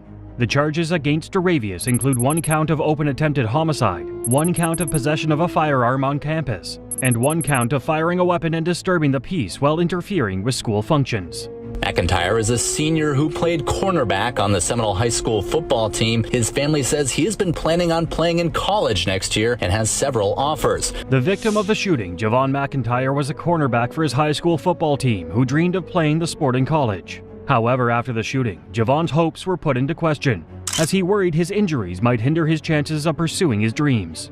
Javon underwent surgery on his wrist after being shot 3 times, but fortunately, he survived and was in stable condition. Deputies say he shot 18-year-old Javon McIntyre 3 times on campus at Seminole High School last month. After Smith told investigators the two had words in the bathroom. Initially, the detectives investigating the shooting believed the motive behind the incident was linked to a girl. However, as they looked deeper into the case, they discovered that it was actually over a deceased relative. This revelation shocked the community and left many questioning the motive behind the senseless act of violence. According to the chief of police, there was no indication the shooting was gang-related. However, this only adds more mystery to the case. Before the tragic incident, Duravius Smith and Javon McIntyre were friends. However, the 2 teens had a confrontation 1 week before the shooting, which left everyone scratching their heads. Duravius, while speaking with detectives, claimed that Javon was taunting him between classes. However, he denied any threats or attempts to initiate a fight with Javon. On the day of the shooting, Duravius claimed that he hid in a bathroom to avoid Javon. He alleged that Javon was waiting for him outside the bathroom, ready to engage in a fight. In his statement to the detectives, Duravius claimed he was not scared, but because he was inexperienced in fights, he decided to shoot Javon instead. Shockingly, Duravius admitted to firing multiple shots at Javon before the gun jammed. He claimed that he fled the scene afterward, disposed of the weapon, and hid until he was eventually caught. 1 month after Duravius Smith was charged with attempted murder, his case was transferred from the juvenile justice system to the adult circuit court. Duravius opted not to go to trial, instead entering a no-contest plea to the charges against him. In July 2024, Duravius faced the consequences of his actions as Judge John Galuzzo handed down a 2 15-year prison sentence to be served concurrently. Additionally, he was ordered to serve 5 years on probation. Probable cause for attempted first-degree premeditated murder with a firearm reclassified as a light felony. Your client will be held at no bond as to that count. While on probation, Duravius was ordered to wear GPS and is prohibited from possessing firearms. The judge made another important decision, banning Duravius from having contact with his victims, their families, and even Seminole High School property. Recognizing the potential mental health issues at play, the judge ordered Duravius to undergo mental health evaluations. In addition to mental health evaluations, the judge also required Duravius to enroll in anger management courses and life skills programs. Javon McIntyre filed a lawsuit against the Seminole County school system in November 2022. In his lawsuit, he alleged that the school did not do enough to protect him. According to Javon's complaint, several school officials heard Duravius threaten him 1 week before he was shot. The complaint further alleges that as he was running and screaming for help after being shot, one school staff member ran past him in the opposite direction and didn't help. Javon, by 2022, was a student at Tusculum University in Tennessee. Due to the devastating consequences of the shooting, Javon sought justice and demanded compensation. He believed his injuries warranted a fair settlement and is seeking at least $100,000. Our next case takes a shocking turn with Curtis and Catherine Jones, siblings who became the youngest teens ever charged with first-degree murder in the U.S. Jones was only 13 and her brother Curtis 12 when they shot and killed Nicole Spites in 1999. Curtis and Catherine Jones were siblings who found themselves at the center of a shocking murder case. Living in Port St. John, Florida, with their father, Curtis Jones Sr., the siblings were part of a tight-knit family. However, things took a turn when Curtis Sr. began a relationship with Nicole Spites, a 29-year-old woman with 2 daughters. The brother and sister, the youngest at the time to be charged as adults with murder in the country, pled out and were sentenced to 18 years in prison. For a few months in late 1998 and early 1999, the Jones family, Nicole and her daughters, had lived together. However, on January 6, 1999, a horrific event unfolded that would change their lives forever. As Nicole sat working on a 500-piece puzzle at the dining room table, Catherine approached her, holding her father's 9mm handgun. Without hesitation, Catherine opened fire, shooting Nicole in the torso.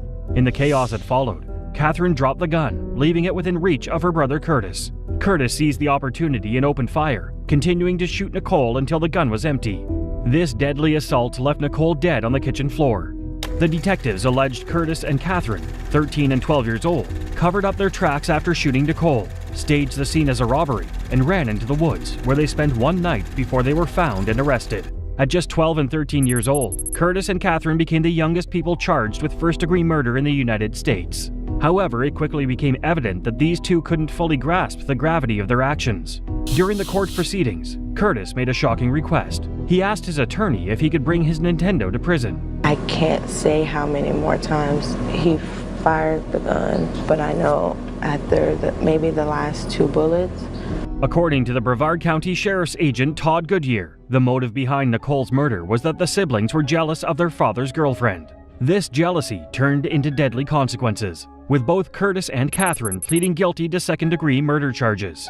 It was believed that justice had been served at the time, but a shocking revelation would soon come to light. I actually took the fingerprints off the gun and wiped it down, and I told my brother that he got hysterical. He had an emotional breakdown because, once again, this is reality now. This isn't some idea that's in our head anymore. This is reality. In 2009, Catherine spoke to Florida Today and admitted that there was more to Nicole's shooting than meets the eye. According to Catherine, a family member who had been staying in their home sexually abused her and her brother Curtis. However, Catherine said their claims were not taken seriously when meeting with her father, Curtis Sr., and Nicole. Jessica and Inez, Nicole's daughters, were left to pick up the pieces after.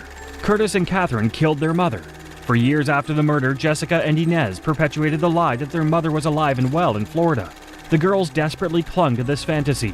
They continued to deceive their friends, pretending that Nicole was on an extended vacation. Finally, after years of suppressing the truth, Jessica mustered the courage to share it with her closest friends. The weight of that lie had become too heavy to bear, and she knew she had to seek help. In a moment of bravery, she revealed that her mother, Nicole, had been brutally murdered by a 12 and 13-year-old. As time went on, Jessica and Inez couldn't help but miss their mother at some of the most pivotal moments of their lives. Curtis Jones, now a youth minister, was released in July 2015, while his sister, Catherine Jones, followed in November of the same year. While adjusting to life outside of prison, Catherine worked at Sonic and supported herself independently. Driven by her desire to make a difference in the lives of others, Catherine made a bold and ambitious move to Washington, D.C., where she met with a Democratic senator to discuss changing how juvenile offenders are sentenced. Having spent half of her life incarcerated, Catherine's everyday experiences were like embarking on a new adventure.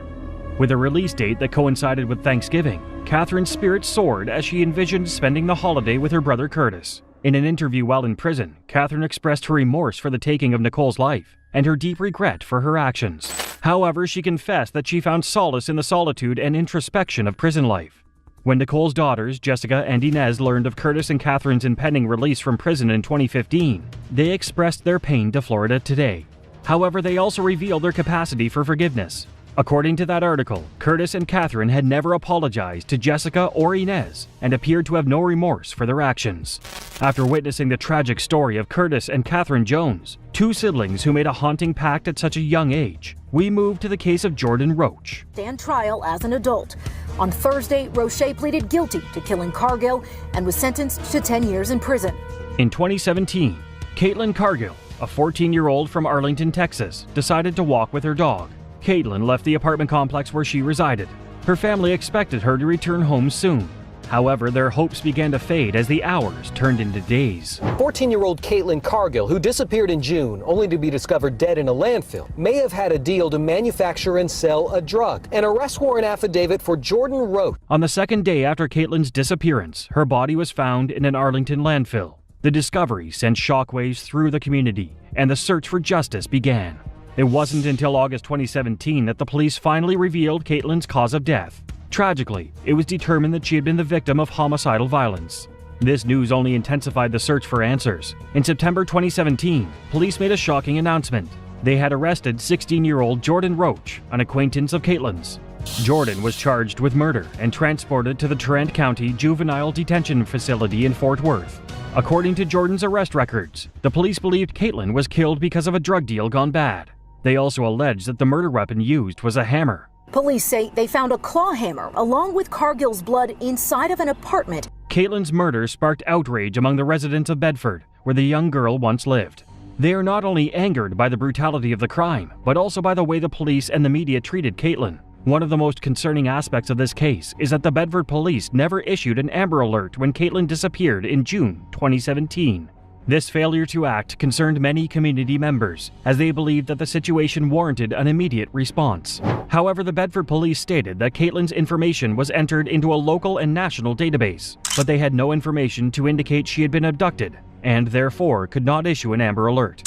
Fast forward to April 2022, and there is finally some closure in the case. Is committed to remembering her daughter with a memorial garden in Hearst and a motorcycle ride each June in Caitlin's honor. I live because she can't, so we do. Jordan Roach, the 17-year-old perpetrator, was sentenced to 10 years in prison after he pleaded guilty. Since Jordan had been behind bars since his arrest, it meant that he would receive credit for time served. Trisha West, Caitlin's mother, expressed her outrage and disbelief at her daughter's murder during Jordan's sentencing hearing. She firmly believed her daughter would have become a valuable member of society, but Jordan's actions robbed Caitlin of that opportunity. The only thing I can say is that you somehow have to find peace. Trisha addressed Jordan directly, telling him that he had stolen Caitlin's life and her dreams. She expressed her deep regret at not being able to witness her daughter's bright future unfold. Through tears, she made it clear that Jordan had not only taken Caitlin's life, but also robbed her of the chance to make a positive impact on the lives of others. Continuing the theme of parental anguish, Bo Cargill, Caitlin's father, wrote a powerful statement that was read aloud during the sentencing hearing. In his letter, Bo expressed the daily torment he endured, haunted by what his daughter had to go through in her final moments. He expressed hope that Jordan would be haunted by his actions every day of his prison sentence. Our next case is one of the most infamous in Milwaukee history.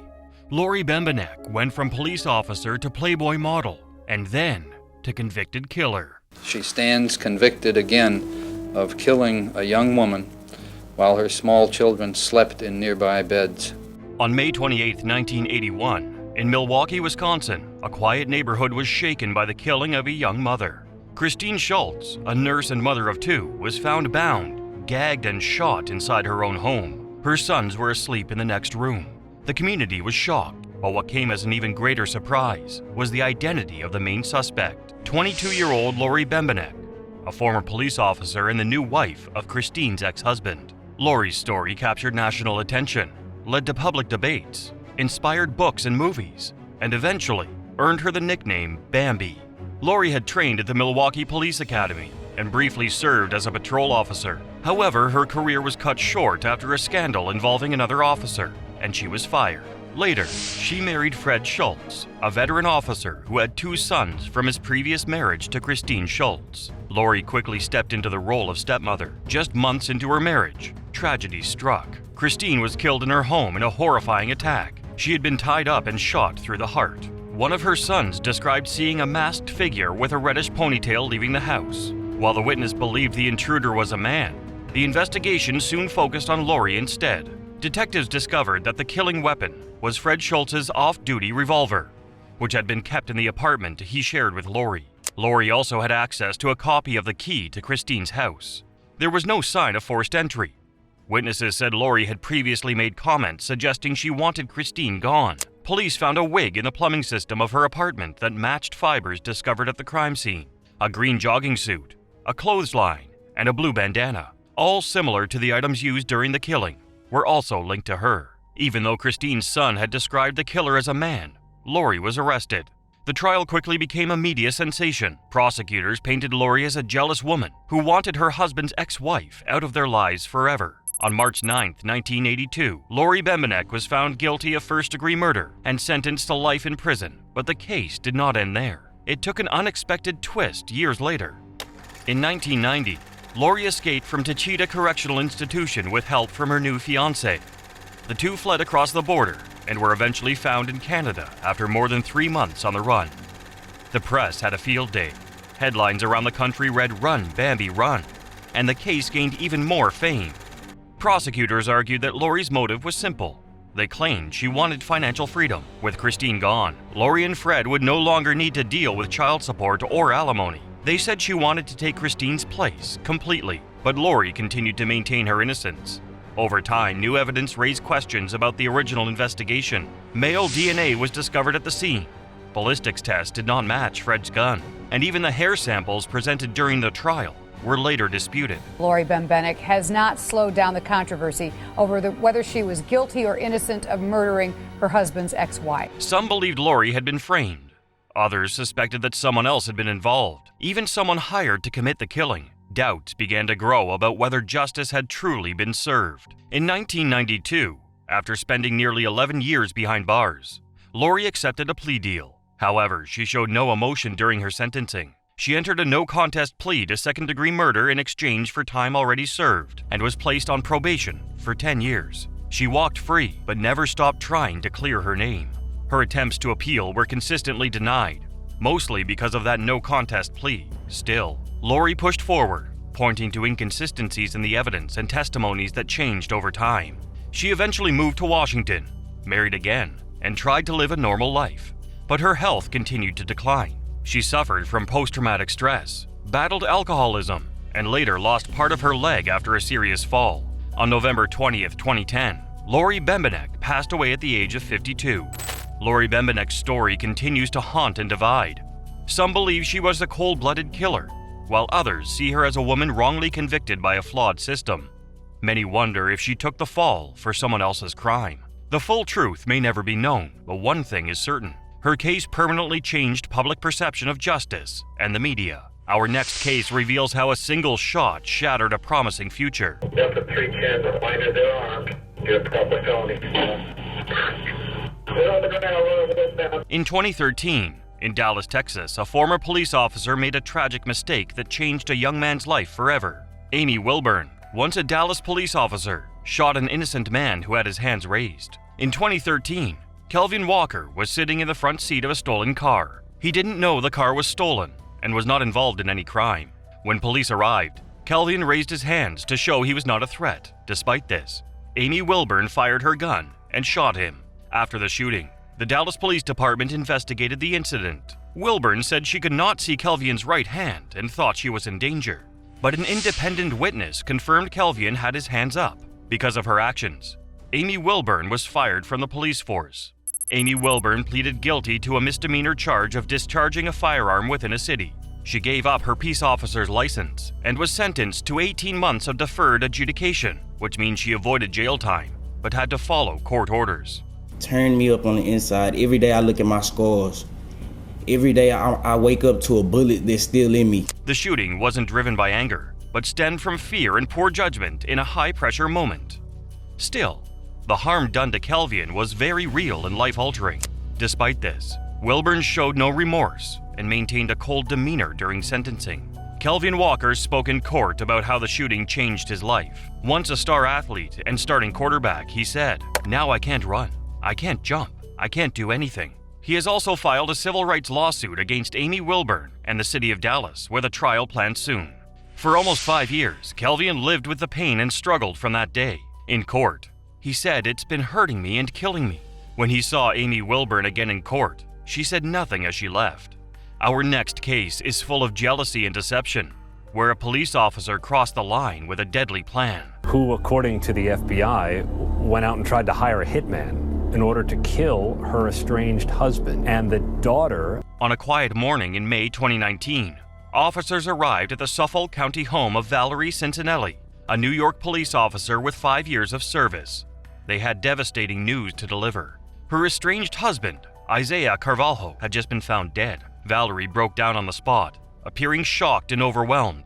Based on the information the press could get their hands on, the scene looked like a tragic end to a rocky marriage. But behind that grief was a far darker truth. Just days earlier, federal agents were tipped off about a disturbing murder-for-hire plot allegedly orchestrated by Valerie herself. While still serving as an NYPD officer, she had reached out to her boyfriend, John DeRuba, and asked him to find a hitman. The target was her husband, Isaiah. But what truly shocked investigators was that Valerie also allegedly wanted another person dead, DeRuba's 13-year-old daughter. She reportedly hated the teen and was jealous of the expensive gifts John was buying her.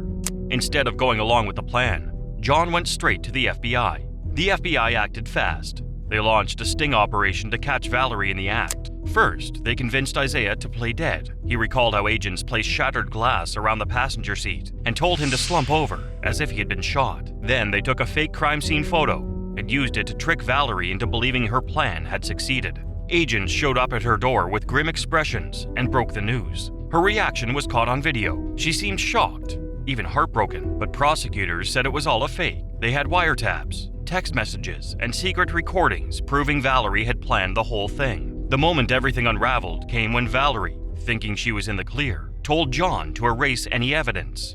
"Delete my effing texts. You're not keeping anything on this effing phone." Delete my text. You're not keeping anything on this phone. That was when the FBI moved in and made the arrest. Investigators believed Valerie was driven by jealousy and control. Her marriage was crumbling, and her relationship with John was full of tension. She allegedly couldn't stand the attention and money John gave to his daughter. Prosecutors said she was willing to kill both her husband and a teenage girl just to get her way.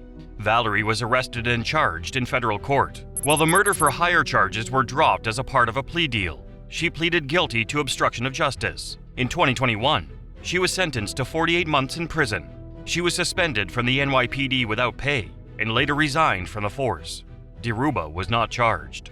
For Isaiah Carvalho, the entire ordeal left deep scars. He now lives with constant fear, always looking over his shoulder. "I thought I married someone who swore to protect and serve," he said in an interview. "Instead, I got someone who tried to have me killed." Even today, the memory of pretending to be dead in the car, surrounded by broken glass, still haunts him. Our next case is a devastating nightmare, a split-second mistake that cost a young life forever. I grabbed the wrong gun! I shot him! Oh my God! Oh my God! On a Sunday afternoon, April 11th, 2021, in Brooklyn Center, Minnesota, 20-year-old Dante Wright was driving with his girlfriend when his car was pulled over by the police. What began as a routine traffic stop ended in tragedy and sent shockwaves across the country. Dante Wright, a young black father, was stopped for minor traffic violations. As officers checked his ID, they discovered he had an outstanding warrant. When they attempted to arrest him, the situation quickly escalated. In the middle of the struggle, Officer Kimberly Potter pulled out her gun, mistaking it for her taser, and fired one shot. Dante was struck in the chest. He drove a short distance before crashing. Paramedics tried to save him, but it was too late. Dante Wright died at the scene. The next day, body cam footage was released. It showed Potter shouting, "Taser, taser, taser," just before pulling the trigger. Her reaction was immediate. She realized she had fired her handgun instead. The video confirmed the tragic mistake. Taser him! Taser, taser, taser! Ah, he shot me. Oh, my shit! In the following days, both Kimberly Potter and the police chief resigned from their positions. Protests erupted across Minnesota and the country. Dante's death reopened painful wounds, especially with the George Floyd trial happening just miles away. As public pressure mounted, Potter was arrested and charged with manslaughter. Prosecutors argued that she had years of training and should have known the difference between a bright yellow taser and a black handgun. The case went to trial, and the courtroom was heavy with emotion. Potter took the stand and tearfully admitted her mistake, but Dante's family, especially his mother, found no comfort in her words. This was not a premeditated act, it was a deadly error. Potter said she was under stress and confused at the moment, but her mistake ended her life. Dante Wright would never return home to his family or raise his young son. On December 23, 2021, Kimberly Potter was found guilty of both first and second-degree manslaughter. She was sentenced to 2 years in prison and served just 16 months. When the verdict was read, she tearfully apologized for her actions. Many felt the punishment did not reflect the gravity of the loss. Dante's family reached a $3.25 million settlement with the city. His name became another symbol in a national conversation about police use of force and injustice. Dante's mother said she could never forgive Potter for what had been taken from them. Our next case reveals a robbery carried out by a former officer that left an entire neighborhood stunned. Former New Orleans police officer who killed 3 people back in the 90s during a shocking crime. In 1995, in Baton Rouge, Louisiana, Antoinette Frank, a former New Orleans police officer, was involved in a deadly robbery at a local restaurant. 3 people were killed, including a fellow officer. The case shocked the community and led to a long investigation. The tragedy happened at the Kim On restaurant, where both Antoinette Frank and Officer Ronald Williams II worked extra shifts as security guards. That night, the robbery turned deadly. Frank and an accomplice opened fire, killing Officer Williams along with Ha Vu and Quang Vu. After the shooting, Frank left the restaurant but returned later pretending to bring help. However, members of the Vu family who had hidden inside a large cooler recognized her when she came back. Their eyewitness accounts helped investigators connect her to the crime. Frank's accomplice was also arrested and is now serving a life sentence. Antoinette Frank was eventually sentenced to death for killing. However, when the verdict was announced, she walked out of the courtroom with a blank, expressionless face. But in 2025, she requested clemency from the Louisiana Pardon Board, asking to have her sentence reduced. After emotional testimony from both supporters and victims' families, the board's vote ended in a tie. With a 2-2 vote, her request was officially denied. While the motive behind the crime was believed to be robbery, Frank is trying to avoid the death sentence handed down after her conviction in a 1995 triple murder. Frank's supporters pointed to her deeply painful past.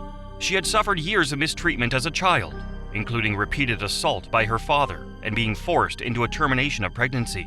Despite this, the board focused on her conduct in prison and concerns about public safety if her sentence was changed. Governor John Bell Edwards had voiced strong opposition to the death penalty and supported clemency hearings for many death row inmates, including Frank. But due to political blocks and the board's split decision, her sentence remains unchanged. Antoinette Frank is still on death row with no chance of parole. The families of the victims, especially Officer Williams' son, strongly opposed any eligibility for leniency. This case continues to raise difficult questions about justice, accountability, and forgiveness. While Frank's past is tragic, the suffering she caused can never be erased. It is a painful reminder that one decision, one act of conflict, can destroy multiple lives and leave lasting scars on everyone involved. Next up, a moment that blurred the line between accident and accountability. Amber Geiger claimed it was a mistake, but the jury saw it differently. I'm an off-duty officer. I thought it was in my apartment, and I shot a guy thinking it was my apartment.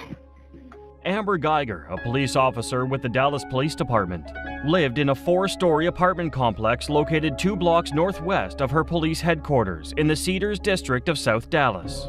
The floor plans at the complex were identical on every floor, making navigation within the building challenging. On September 6, 2018, Amber Geiger left work after her 13.5-hour shift as a patrol officer around 9:30 p.m. As she was driving home, she engaged in a conversation with her partner. She was armed with her handgun during this time, but her body camera was not turned on.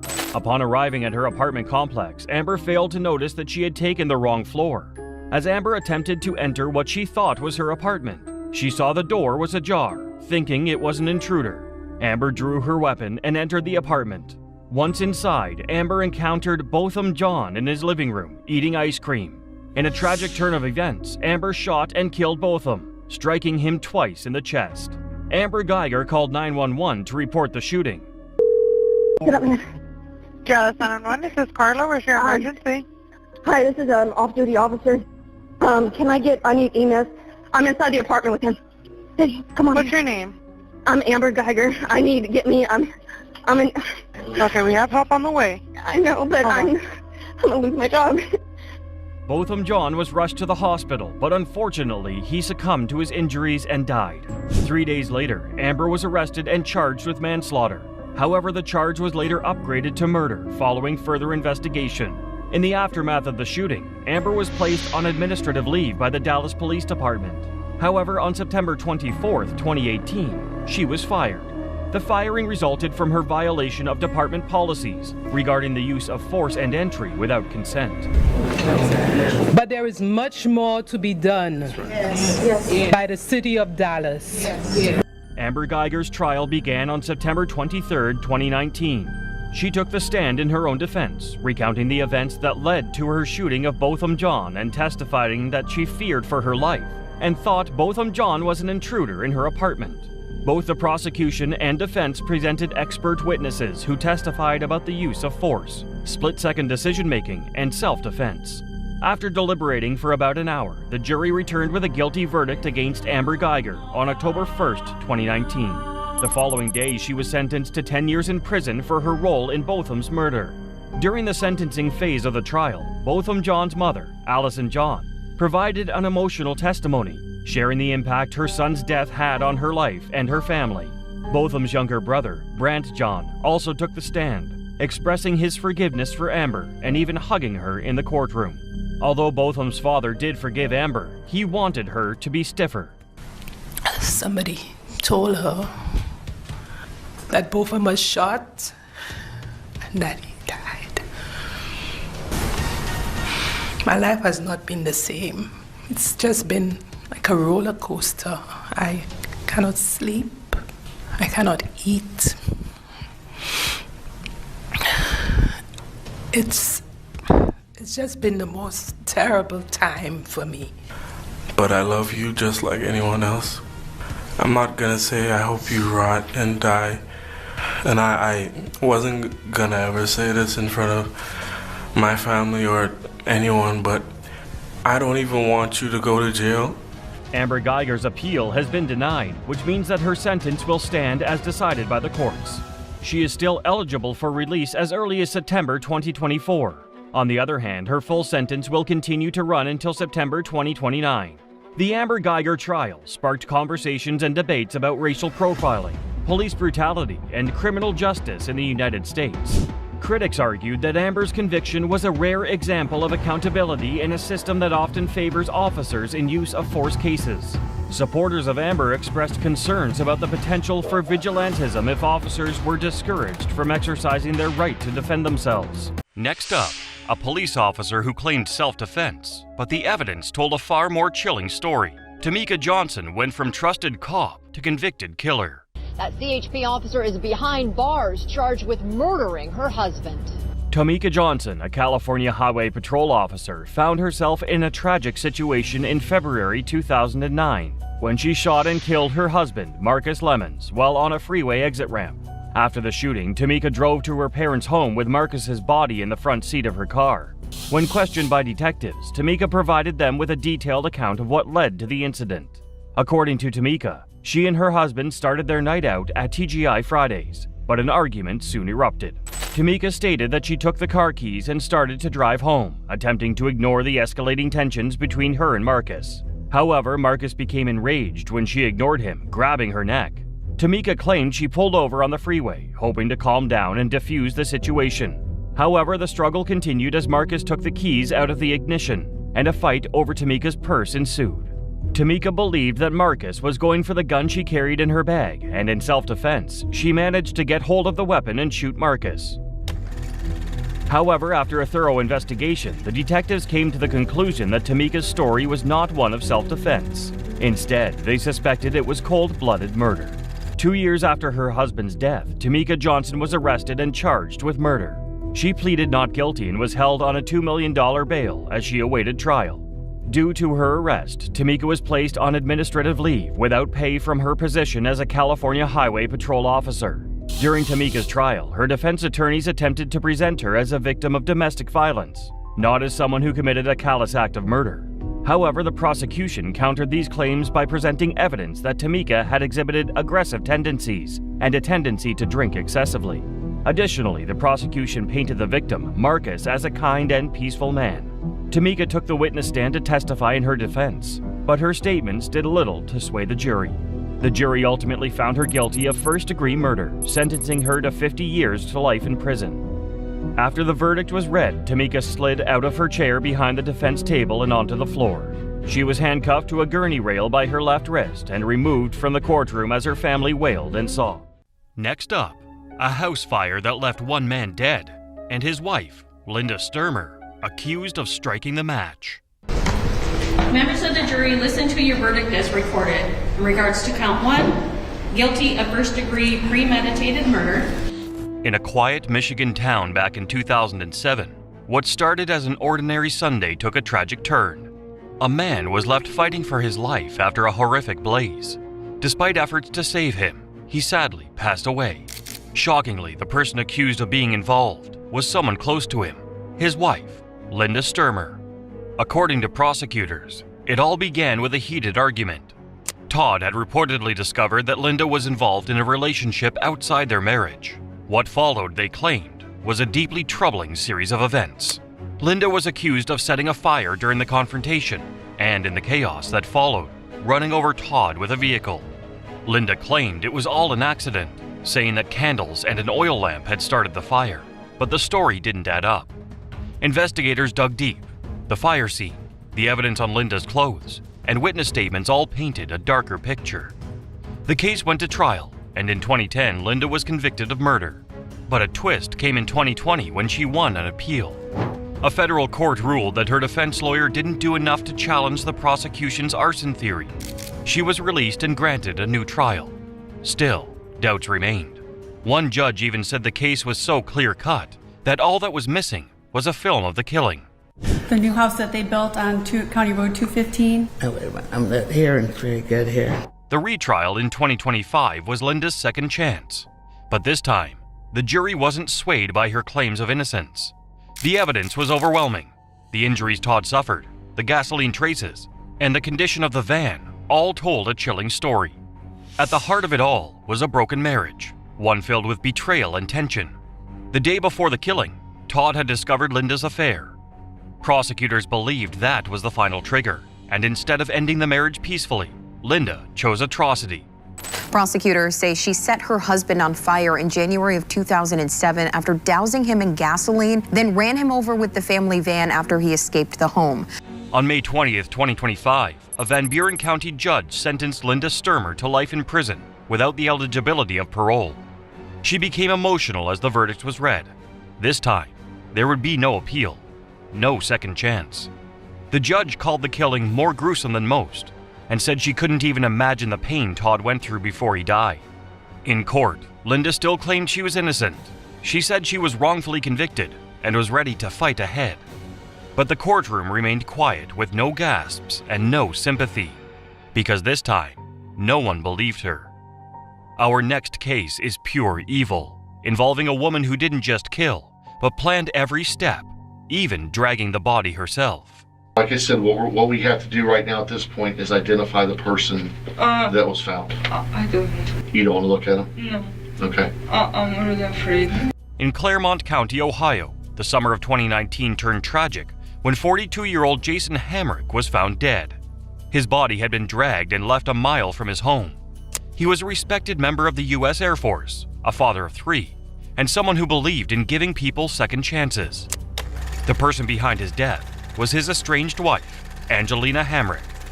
Jason and Angelina were going through a rough patch. Their marriage had fallen apart, and there was a tense custody dispute over their 3 sons. Even though they had separated, Jason allowed Angelina to move back in after she claimed she had nowhere else to go. Less than a month later, Jason was dead.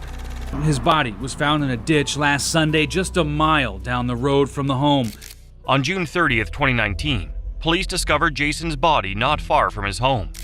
There were clear signs he had been dragged, deliberately moved to hide the crime.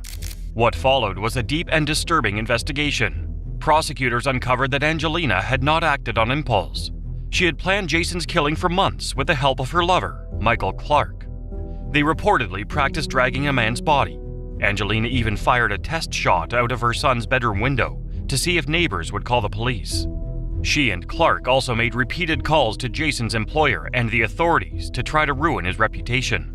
On the night Jason died, there was no argument and no physical fight.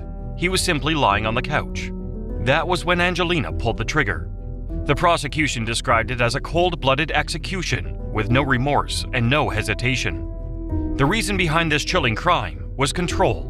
Prosecutors believed Angelina wanted full custody of the kids and a life free from Jason. With Clark encouraging her, they believed removing Jason was the only way forward. It was not about passion. It was about power. Days away from a pretrial hearing in her more than year-long divorce from Jason when prosecutors say she shot him once in the head. In 2023, Angelina Hamrick was sentenced to life in prison. She will not be eligible for parole for 30 years. The judge called her a danger to society. The assistant prosecutor said she showed no emotion and no regret for Jason or for her children. Though her lawyer claimed she struggled with isolation and adjusting to life in America, the jury did not accept her defense. Jason's death did not just end a life, it shattered a family. His children lost both parents, one to death and one to a prison cell. What makes this story so heartbreaking is not just the crime, it's the fact that Jason offered to help and opened his home, only to be betrayed. Our next case reveals a chilling crime fueled by cold, calculated greed. I see is I saw a hammer go into Dale's head. Back in 2009, in a seemingly peaceful Arizona suburb, a horrifying crime unfolded inside the home of Dale Harrell and his wife, Marissa DeVault. From the outside, their life looked normal. They had kids, a house, and what seemed like a typical marriage. But behind closed doors, something disturbing was building up. What happened inside that home would leave investigators stunned. One night, 31-year-old Marissa DeVault attacked her husband, Dale Harrell, with a claw hammer. She hit him in the head multiple times with brutal force. The injuries were so severe that Dale, only 34 years old, later died in the hospital. Marissa claimed she acted in self-defense. She told police that Dale had mistreated her for years. Her children even said they had seen him hit her. But investigators soon realized there was more to the story. As detectives looked deeper, Marissa's story began to fall apart. She changed her version of events several times. First, she said Dale attacked her. Then she said she could not remember. These inconsistencies made detectives suspicious. They also found out Marissa was drowning in debt.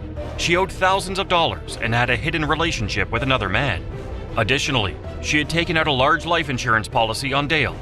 That discovery changed everything. By 2014, the case went to trial. Prosecutors laid out their argument. They said Marissa did not act out of fear, but out of greed. With Dale gone, she could collect the insurance money, pay off her debts, and start a new life. The defense argued that she was a longtime victim of mistreatment and the killing was not planned. But the jury found her shifting stories and secret motives too hard to ignore. These three young girls that their mother probably didn't get a death sentence. All signs pointed to a carefully planned killing. The financial struggles, the affair, and the life insurance policy painted a picture of someone desperate and deceptive. Marissa had many ways to walk away from the situation.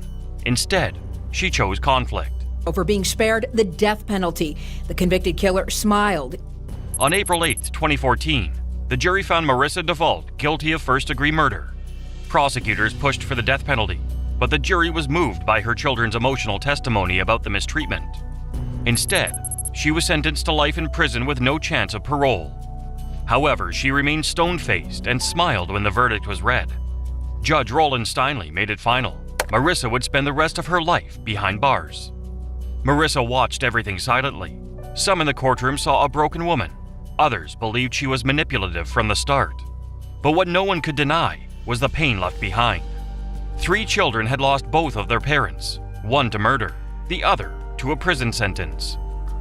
Our next case explores how setting a fire as a prank ended up killing 4 innocent people. Repeatedly, these are the hands that are responsible for Beth's death. I was telling her, I forgive you, I forgive you, I forgive you. So it was emotional on both our parts. In Winston-Salem, North Carolina, a chilling crime from over 2 decades ago still haunts the community. In 2002, Janet Danahy sparked a deadly fire at a Greensboro apartment complex, a fire that claimed the lives of 4 young people and left a trail of heartbreak and unanswered questions. Janet said the fire was supposed to be a prank on her ex-boyfriend. But what started on a couch outside the Campus Walk apartments near UNC Greensboro quickly turned deadly. The flames spread fast, trapping and killing Ryan Beck, Elizabeth Harris, and sisters Rachel and Donna Llewellyn. Authorities launched a full investigation and soon found Janet responsible. She was arrested and charged with 4 counts of murder. The evidence made it clear the fire was no accident. It was set on purpose, and the purpose shocked everyone in the community. 2 rounds of successful commutation. She had only planned to set fire to some Christmas decorations as a Valentine's Day prank, but things went wrong. The fire spread quickly, collapsing staircases and trapping sleeping tenants inside, which resulted in the deaths of 4 people. Janet Danahy was found guilty and sentenced to life in prison without the chance of parole. The victims' families faced a heartbreaking loss, and justice seemed to be served. But then, things took an unexpected turn. Chance is well deserved. The thing I can't help but recognize is that we were initially facing the death penalty. Earlier in 2023, Janet became eligible for parole and could have been released as early as New Year's Day. However, her request was denied, and she will remain in prison to serve out her life sentence. She showed no remorse for her actions. This case shows how one reckless decision can destroy many lives. The pain from that tragic night still lives on for the victims' families. They hold on to hope that justice will stay strong and that their loved ones will never be forgotten. Our next case is a pure nightmare when someone refuses to learn from past deadly mistakes. Any sorries I say to each of you, or even him, I could never forgive myself. On a busy stretch of Florida's Interstate 4 in April 2021, a tragic crash took place that would change many lives forever. Jennifer Carvajal, driving at a dangerous speed, lost control of her car. The crash killed her 22-year-old cousin and left other passengers seriously injured. Jennifer wasn't just any driver that night. She was speeding at 110 miles per hour, lost control, and her car went airborne before crashing into a fence, a parked truck, a concrete pole, and a tree. The impact was devastating, causing the death of her cousin and severe injuries to others in the vehicle.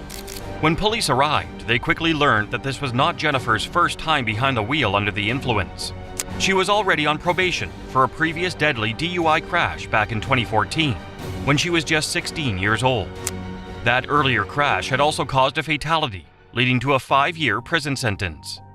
Despite her past, Jennifer was again driving drunk, risking her life and others. Killed someone while driving drunk. She spent 5 years in prison following a deadly DUI accident in 2014 when she was 16 years old. After pleading guilty to DUI manslaughter and vehicular homicide in February 2025, she faced sentencing. The courtroom was filled with family members and victims' loved ones, all waiting for justice. The motive behind this tragic pattern was reckless behavior and poor choices behind the wheel, even after multiple warnings and consequences. On Friday, May 30th, 2025, Jennifer Carvajal was sentenced to more than 60 years in prison. However, she showed a little bit of regret for her actions. Prosecutors pointed out that she had been given many chances, but continued to show she was a danger to the community. Jennifer has been sentenced, but the pain of losing a loved one and the injuries suffered by others remain. This sentence sends a strong message about the serious consequences of driving under the influence, especially when lives are at risk. Our next case shows just how dark deceptions can go. Denali Bramer, once a high school friend, was conned into plotting her friend's murder for $9 million. She was 19 years old and developmentally disabled. Investigators say she was killed because of an online scheme. A man they had never met promised millions of dollars to murder someone. He was very matter-of-fact about the whole thing, almost glib. When he told me about shooting Cynthia in the head and kicking her body into the water, he laughed. And I will never in my life forget that. In Alaska's remote wilderness, a sinister betrayal unfolded. Cynthia Hoffman, a kind-hearted 19-year-old, believed that she was on a simple hiking trip with friends. Instead, she walked into a calculated trap, one that would end her life in a chilling and senseless murder. It all began with a bizarre online catfishing scheme. Darren Schillmiller posed as a millionaire online, offering $9 million to, quote, rape and murder someone in Alaska. I'm sorry. I didn't mean to do it. I didn't mean to do it. Cynthia Hoffman was blissfully unaware. The 18-year-old she considered her best friend had targeted her in a murder plot. Her uncle Don Hoffman says that was characteristic of her trusting nature and naivete. Denali Bremer, then 18, was lured into a dark web of manipulation by an online predator. The man, posing as a wealthy millionaire named Tyler, promised her $9 million in exchange for video evidence of a murder. Blinded by greed and eager to please her catfish, Denali began plotting a crime so heinous it shocked even seasoned investigators. To carry out the plan, she recruited 2 accomplices, including 16-year-old Caden McIntosh, and chose Cynthia Hoffman, her best friend, as the target. Cynthia, who had developmental disabilities, trusted Denali completely. That trust was heartlessly exploited. On June 2, 2019, Denali lured Cynthia on a hike near the Eklutna River under the influence of a fun outing. But for Denali and her accomplices, it was the perfect setting for murder. The plot to murder Hoffman began when Denali Bremer began an online relationship with a man calling himself Tyler and claimed to be a millionaire. But Tyler was really 21-year-old Darren Schillmiller. He told Bremer if she murdered someone and sent him photos and videos of it, then he would give her $9 million. The teens lured Hoffman to Thunderbird Falls trailhead for a hike. McIntosh shot her in the head and put her body in the river. One day after she went missing, her body was found bound with duct tape. The betrayal came swiftly. Once on the trail, Cynthia was ambushed. The group duct taped her hands and feet, rendering her defenseless. As she begged for her life, Caden McIntosh shot her in the back of the head with a handgun provided by Denali. Denali documented the entire crime, capturing photos and videos that she sent to Tyler as proof. The group then discarded Cynthia's body in a river, leaving her to be discovered by authorities days later. What makes this crime even more shocking? Tyler wasn't real. He was Darren Schillmiller, a 21-year-old from Indiana who had catfished Denali, preying on her vulnerability to orchestrate the crime from afar. The investigation moved quickly. Cynthia's family reported her missing, and police soon uncovered the group's twisted plan through text messages, social media exchanges, and incriminating footage. Denali's cold confession during questioning left detectives stunned. I know what I did was wrong, and I know I could have probably done something different if I was able to. Late this afternoon, a 23-year-old woman has received a 99-year prison sentence for her role in the 2019 murder of Cynthia Hoffman near Thunderbird Falls. Lauren Maxwell, just out of the courtroom. Denali Bremer was arrested and charged with first-degree murder, conspiracy to commit murder, and tampering with evidence. In court, she admitted to the crimes and expressed regret, but the damage was irreparable. She was sentenced to 99 years in prison without parole, ensuring she spent the rest of her life behind bars. The only thing I know is that my daughter trusted these people. My daughter just wanted friends.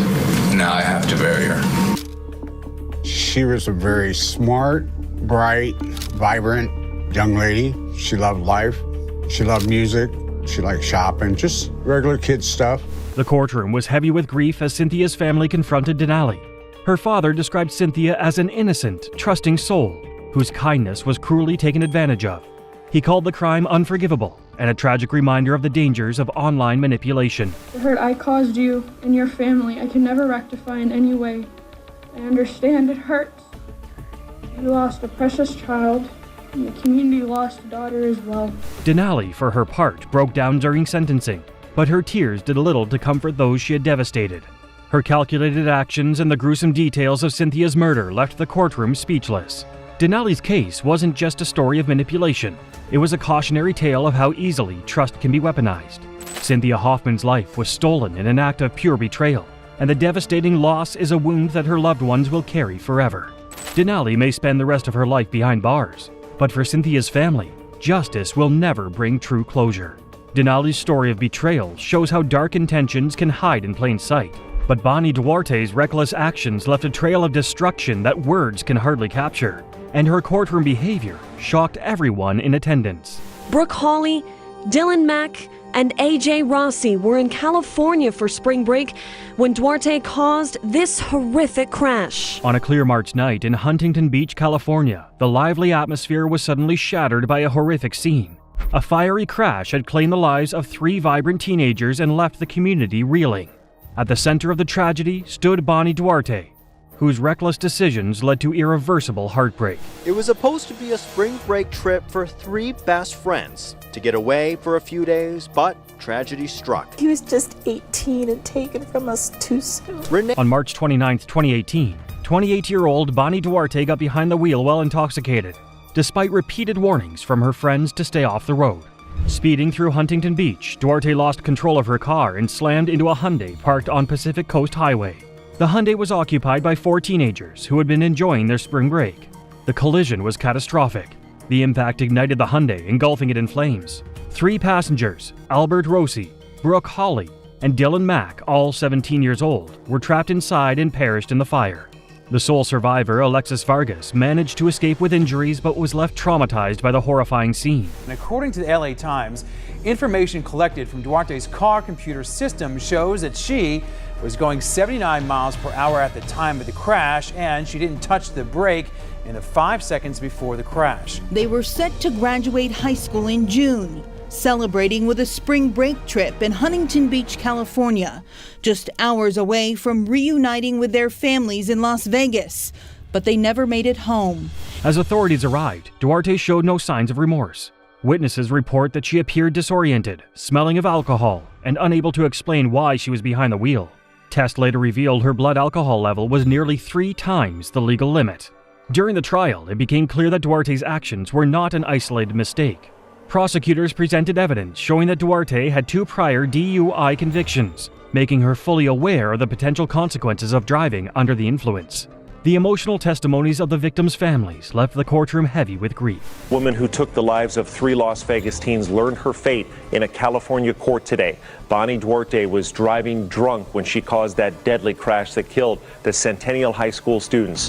The jury found Duarte guilty of 3 counts of second-degree murder, DUI causing injury, and hit and run. In February 2020, she was sentenced to 51 years to life in prison. The judge called her actions a reckless disregard for human life. While the sentencing brought some closure to the families, it couldn't undo the devastation Duarte had caused. I grieve for 2 people. The person I was before this, and my son. As they stood up to speak to the woman who took their children's lives, Bonnie Duarte was sentenced to 51 years to life in prison Thursday after she killed these 3 Las Vegas teens while driving drunk in March of 2018. I do want to apologize for my selfish decisions that had taken people's loved ones. There isn't anything that will ever fill this empty hole in my soul. At this point, I don't even know who's going to raise my children, or if I'm ever going to be able to ever hug them again or comfort them. No one is to blame but me. I take responsibility. The courtroom was a mix of heartbreak and anger. Family members of the victims delivered emotional impact statements, describing the incredible loss of 3 young lives full of potential. Duarte sobbed during the sentencing, repeatedly apologizing for her actions, but her tears offered little solace to the grieving families. In stark contrast, Alexis Vargas, the sole survivor, shared his struggle to cope with the tragedy and the weight of losing his friends. His words were a haunting reminder of the lasting scars this crime left behind. Bonnie Duarte's reckless actions shattered lives, but Loma Curry Walker's chilling betrayal takes things even further. Her deadly plan against someone she vowed to love will leave you stunned. The coward who did this will be caught. I am not afraid of anything. Don't get it twisted. But what happened here is outrageous, past outrageous. My prayers, my heart, my soul go out to his wife and his children. For them to lose such a loving person that I'm hearing of. In the quiet hours of Cleveland, Ohio, a firefighter's life of service and love was cut short in a betrayal that shocked the community. William Walker, a beloved veteran firefighter, was gunned down just steps away from the home he shared with his new wife, Loma Curry Walker. What initially seemed like a robbery gone wrong turned out to be something far darker. A calculated act of greed orchestrated by the person he trusted most. 10 years ago this month, Cleveland firefighter Lieutenant William Walker was killed, shot in the driveway of his home in what authorities would learn was a murder-for-hire plot concocted by his wife. At first, William Walker's murder left investigators puzzled. The 45-year-old firefighter had no known enemies, and his dedication to his family and community made the crime seem senseless. But beneath the surface, Loma Curry Walker had been living a lie. Drowning in debt and desperate to find a way out, she devised a chilling plan. Just 4 months after marrying William, she plotted his murder to claim his $100,000 life insurance policy, viewing his life as a way to erase her financial troubles. Loma approached her 17-year-old daughter and her daughter's boyfriend, Chad Paget, to help recruit the hitman. Chad in turn enlisted Chris Hine, a young acquaintance. For Loma, this wasn't just about money. It was about manipulation, using everyone around her to achieve her sinister goal. November 3rd, 2013, Walker was shot multiple times in his driveway. He didn't make it. I actually worked at Metro Hospital in the ER, and Will was my patient. So I knew he was coming in when I heard that he was shot. On November 3rd, 2013, Loma's plan came to fruition. William had returned home after a long day of work when Chris Hine ambushed him outside his garage and shot him multiple times. The neighborhood was rocked by the sound of gunfire, and police quickly arrived on the scene. Loma's act began to unravel almost immediately. She played the grieving widow, but quickly raised suspicion with her calm demeanor and inconsistent stories. Investigators discovered that William's life insurance policy still listed his ex-wife as the beneficiary, meaning Loma stood to gain nothing from the murder. As detectives dug deeper, they uncovered damning evidence. Chad Paget confessed to his role, exposing the web of manipulation Loma had spun. Text messages and testimonies revealed her attempts to orchestrate the crime and silence those involved. Monday, Cuyahoga County Prosecutor Tim McGinty announced that a total of 5 people were involved in killing him in what he calls a murder for hire, orchestrated by his wife, Uloma Walker Curry. Investigators say Uloma was committing financial fraud in his name. They say she was afraid he might find out what she was doing and assumed she could use his life insurance to pay debts. 98191, co-defendant D, Uloma Curry. Co-defendant is pending on the docket. Do you have an attorney? Do you have any money or funds to hire an attorney? In 2017, Uloma Curry Walker was brought to trial. The courtroom was gripped with tension as the prosecution laid out the horrifying details of the case. Testimonies from her daughter and Chad Paget painted a chilling picture of her willingness to exploit even her own family. After just 2 hours of deliberation, the jury delivered their verdict: guilty of aggravated murder, conspiracy, and other charges. The judge didn't hold back during sentencing, condemning Uloma for her cold, calculated actions. She was sentenced to life in prison without the possibility of parole. And so we are just shocked and distraught. My father did not deserve this at all. He was such a great man, a great role model. He was a great, great man, a great father, a great firefighter, a great partner. We worked together on the same fire trucks a lot. Brian Webb remembers him as the guy who could cheer you up and make you laugh after a tough call. I'm just really, really hurt to know that my mother was able to do something like this. It's just so upsetting. It's so sad. In the courtroom, William's family broke down as the verdict was read, struggling to comprehend how someone he loved could betray him so completely. His colleagues from the fire department described him as a selfless hero, a man who dedicated his life to saving others, only to have his own life stolen in such a brutal way. Uloma, however, showed no remorse. Her blank expression as the sentencing was announced sent chills through the courtroom, a stark contrast to the tears and heartbreak of William's loved ones. Uloma Curry Walker's calculated betrayal left devastation in its wake. But the next case takes us into a world of hidden anger. Without warning, Amy Bishop, a Harvard professor, unleashed a murderous storm of rage and revenge on her colleagues. The shocking crime and the suspect's checkered past. In the 4 days since police say Professor Amy Bishop opened fire inside a faculty meeting, killing 3 Alabama colleagues. On February 12, 2010, a routine faculty meeting at the University of Alabama in Huntsville turned into a horrifying tragedy. Amy Bishop, a Harvard-educated professor in biology, walked into the meeting with a loaded handgun. Within moments, gunfire erupted, leaving 3 faculty members dead and 3 others injured. What started as a disagreement about tenure became one of the most shocking crimes to ever rock the academic world. A Harvard-educated neurobiology professor, a mother of 4. They say Amy Bishop had the ultimate grudge to bear against her fellow professors and began shooting them one by one. Amy Bishop was brilliant but troubled. Behind the achievements, she had a history of disturbing behavior and unresolved anger. Bishop had recently been denied tenure, a professional death sentence in academia. Her colleagues described her as difficult, erratic, and increasingly volatile in the weeks leading up to the shooting. As police rushed to the scene of the latest campus shooting spree, an all too disturbing tragedy played out at the University of Alabama on Friday. That February afternoon, she calmly entered the conference room. As her colleagues settled in, Bishop pulled out a 9mm handgun and began shooting, targeting her peers with cold precision. Professors Gopi Padilla, Maria Ragland Davis, and Adriel Johnson were killed instantly. 2 others were critically injured, and 1 barely escaped with their life.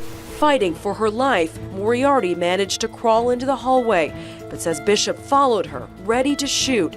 And just when she thought her life would come to an end, amid the chaos, Bishop's gun jammed. Quick-thinking staff tackled her, pinning her down until police arrived. As she was handcuffed and led away, her demeanor was unsettlingly calm, a chilling prelude to what would unfold in court. It didn't happen. There's no way. What about the people who died? There's no way they're still alive. Investigators discovered this wasn't Bishop's first brush with violence. Decades earlier, she had fatally shot her younger brother in what was ruled an accident, a decision that would later face intense scrutiny. Old police reports revealed inconsistencies in her story, raising questions about whether that shooting was truly accidental. Sit down and talk to her and ask her, what happened, what went wrong, what broke. another possible sign something was wrong? In the weeks leading up to the tragedy, the couple had been to the shooting range. His wife seemed to be really interested in guns, but he says he doesn't know where she got the one used to allegedly kill her co-workers. During her trial, Bishop's defense argued she suffered from mental illness, citing paranoid tendencies and delusions. But prosecutors painted a different picture, one of a calculated killer who refused to accept rejection. They detailed how she had planned the attack, carrying the gun into the meeting and shooting her colleagues execution style. That way it was clear to everybody that it was uncontested. It's part of the procedure on a guilty plea that you have to have a trial. Amy Bishop Anderson's capital murder trial only lasted one day. She described the terror she felt on February 12, 2010. She says that Bishop looked determined when she pointed her 9mm gun at her and pulled the trigger. In court, survivors gave harrowing testimonies, recounting the moments when they thought they wouldn't make it out alive. One witness described Bishop's face as emotionless as she opened fire. Life in prison without parole was a deal that saved a former UA Huntsville professor from the death penalty. But now Amy Bishop Anderson wants a new trial and her conviction thrown out. And we begin this noon time with some breaking news. Amy Bishop, the woman accused of killing 3 colleagues during a shooting rampage at the University of Alabama, has just pleaded not guilty by reason of insanity. Amy Bishop pleaded not guilty to capital murder to avoid the death penalty due to reasons of insanity. The judge sentenced her to life in prison without the possibility of parole. During sentencing, Bishop showed no visible emotion, sitting silently as the weight of her actions was laid bare. The families of her victims described the pain of losing their loved ones, calling Bishop's actions unforgivable. Her lack of remorse was a stark contrast to the devastation she caused. Pictures of the victims and the crime scene were shown during the trial. Bishop put her head down as the graphic photos of her actions were shown. Gray says after the shots were fired, Bishop headed to the second floor, cleaned the gun that was used during the shooting, and threw that and the blood-stained jacket she was wearing in the trash. In the courtroom, the survivors and victims' families were overwhelmed with grief, their emotions evident as they shared memories of the vibrant lives that were stolen. The atmosphere was heavy with pain and loss. Meanwhile, Bishop's lack of reaction unnerved those in attendance. She sat in silence, showing no remorse or emotion, a chilling reminder of the cold and calculated nature of her crime. Amy Bishop's deadly ambition left lives in ruin, but Darlie Routier's unthinkable crime shocked the nation. A mother's chilling courtroom reaction will leave you questioning everything. 911, what is your emergency? Ma'am? They just stabbed me and my children. What? They just stabbed me and my children. In the early hours of June 6, 1996, the quiet suburban neighborhood of Rowlett, Texas was rocked by a frantic 911 call. A mother, her voice panicked and trembling, cried for help, claiming her home had been invaded. When first responders arrived, they found a horrifying scene that would grip the nation for decades. 2 young boys, Devin, 6, and Damon, 5, had been stabbed to death, and their mother, Darlie Routier, was injured and covered in blood. She said that she had fought off the attack. The only description of the attacker was a white male wearing dark clothing. But as investigators pieced together the events of that night, unsettling questions began to emerge. Was Darlie the victim of a brutal home invasion, or was the real danger much closer to home? Police spent much of the day meticulously investigating the crime scene. The crime scene painted a chaotic picture. Blood stained the walls, a shattered wine glass lay on the floor, and a knife was discarded in the kitchen. Darlie, with a deep slash across her neck and wounds on her arms, claimed she had fought off an intruder who attacked her family. She said she woke to find a man standing over her before he fled into the night. However, investigators grew suspicious as they examined the scene. The wounds on Darlie, while serious, appeared less life-threatening than those inflicted on her sons. Evidence in the home didn't seem to match her account. The kitchen knife, identified as the murder weapon, was found to have fibers from a cut window screen, suggesting it had been staged. Adding to the doubts were Darlie's actions in the days following the murders. Just 8 days after her sons' deaths, she was filmed at their gravesite celebrating Devin's birthday. She was seen laughing, spraying silly string, and singing, a moment prosecutors would later use to argue that she lacked genuine grief. And I recall how shocked I was at the sight of that, and I wasn't the only one who was shocked. I was really taken aback by her demeanor. I tell you, as a parent, I found it disgusting. As the case went to trial, prosecutors painted a chilling picture of a mother who had snapped. They argued that Darlie, overwhelmed by financial stress and the challenges of raising 3 children, killed her 2 oldest sons in a fit of rage, staging the crime scene to appear as a home invasion. Investigators from the Rowlett Police Department arrested Darlie Routier. We believe that the white male suspect described by Darlie Routier as the man that attacked her and murdered her children never existed. The only inference we could draw was she was setting up why you're not going to find an intruder's fingerprints on there. When she said, "Don't touch anything," it clicked in my head, you know, oh my gosh, I've just touched a piece of evidence. Key evidence sealed her fate. The kitchen knife was linked to the window screen fibers, and forensic analysis suggested the blood spatter didn't align with her account of events. Investigators also noted the absence of signs of struggle or forced entry, casting further doubt on Darlie's story. In court, Darlie maintained her innocence, but the prosecution countered with the infamous silly string video, claiming it showcased her cold and detached demeanor. Her defense team argued that she was grieving in her own way, but the jury wasn't convinced. We also believe that the wounds present on Darlie Routier were self-inflicted. I swear I did not murder my children, I swear. After a dramatic trial, Darlie Routier was convicted of the murder of Damon and sentenced to death. The decision sent shockwaves across the nation. While some hailed the verdict as justice for two innocent boys, others questioned whether the case had been mishandled. Darlie remains on death row, stubbornly maintaining her innocence. Advocates for Darlie have pushed for DNA testing on evidence from the crime scene, believing it could exonerate her. To this day, the case is mired in controversy, with supporters and detractors fiercely divided over her guilt. So everyone came rushing back to the courtroom. The verdict was guilty. Darlie, do you have any comments? Is there anything you would like to say? I didn't murder my children. You're telling me that a person who is normal, not violent, no mental illness, could cold-bloodedly kill her own children for absolutely no reason whatsoever. Darlie has maintained from the beginning that her husband had nothing to do with the deaths of these two boys. The courtroom was filled with raw emotion as the verdict was read. Darlie's family wept openly, while others sat in stunned silence. The prosecutors stood firm, confident in their case, while the defense vowed to continue fighting for Darlie's freedom. Darlie, however, showed little reaction as her fate was sealed.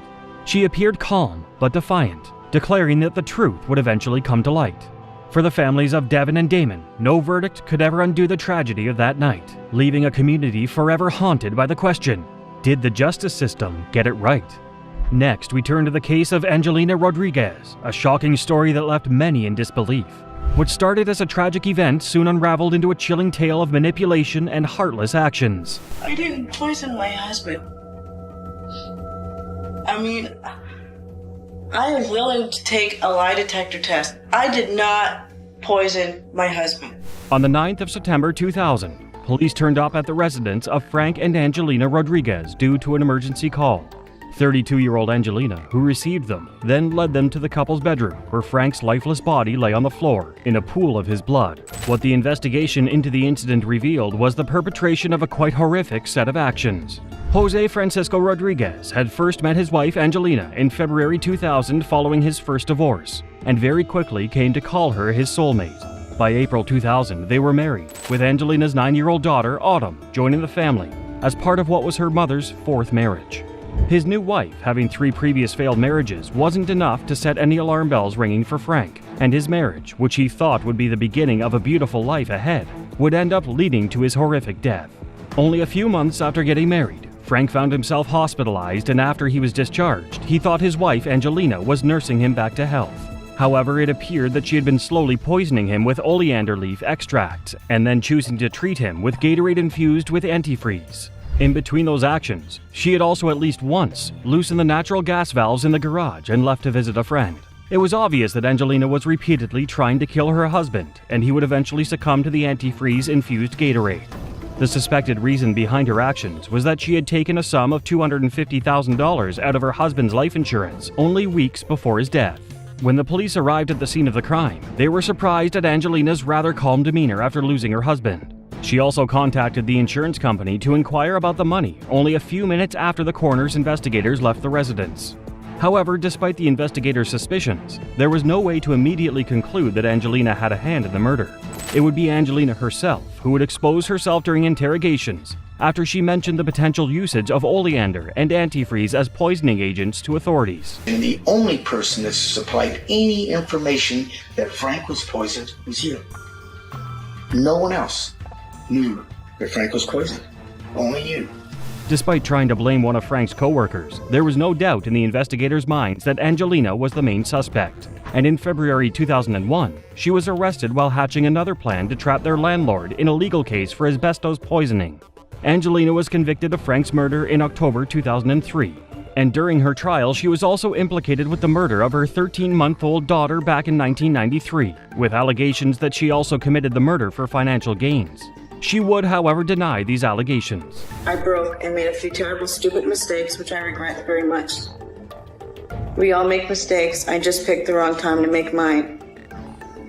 But murder is not on that list. Despite denying any wrongdoing in Frank's death, the court sentenced Angelina to death on the 12th of January 2004. The complete absence of any remorse in Angelina's reaction throughout her trial left the court so shocked that the judge stated to the court that he hadn't seen a heart colder than hers for 20 years. On January 12, 2004, Angelina was convicted and sentenced. She was sentenced to death, not only for the murder of Frank, but also for the calculated way in which she had orchestrated his demise for financial gain. In November 2010, the California Supreme Court unanimously upheld Angelina's conviction and death sentence. But in November 2024, Angelina, now 56, was resentenced to life in prison without the possibility of parole, based on Angelina's claim of ineffective assistance from her attorney. She remains behind bars at Central California Women's Facility in Chowchilla. Angelina Rodriguez's calculated crime showcased a chilling level of manipulation, but the next case delves into an even darker scheme. Brenda Delgado, a woman who orchestrated a shocking murder fueled by jealousy and revenge. Passion in Dallas. Brenda Delgado, the mastermind in the murder-for-hire plot targeting a Dallas dentist, today convicted of capital murder. Delgado hired a hitman to kill her ex-boyfriend's new love interest, Dr. Kendra Hatcher, in an uptown parking garage. On the evening of September 2nd, 2015, 35-year-old Kendra Hatcher was shot dead in her parking garage by a suspected robber who fled the scene in a black Cherokee Jeep. The incident was heard by an eyewitness who contacted 911, and the revelations from the case shocked everyone. Hatcher had been dating dermatologist Ricky Paniagua for a few months, and the couple had intentions to get married. However, she was unaware of the obsessive nature of Paniagua's ex, 36-year-old Brenda Delgado, who had been stalking the couple following her own breakup with Ricky a few months earlier. Delgado had been in a nearly 3-year relationship with Paniagua before they split in February 2015, but the pair had remained in platonic contact. However, while Paniagua only had honest intentions, Delgado had been plotting something sinister. An autopsy of Hatcher's murder quickly revealed that her death wasn't a robbery situation gone wrong, but an actual murder attempt. This meant that the list of suspects was quickly narrowed down to one: Brenda Delgado. Delgado had apparently recruited two individuals: a 31-year-old local substance dealer named Christopher Love, who was responsible for the shooting, and 23-year-old Crystal Cortez, a single mother who drove the getaway vehicle and bribed them with cash.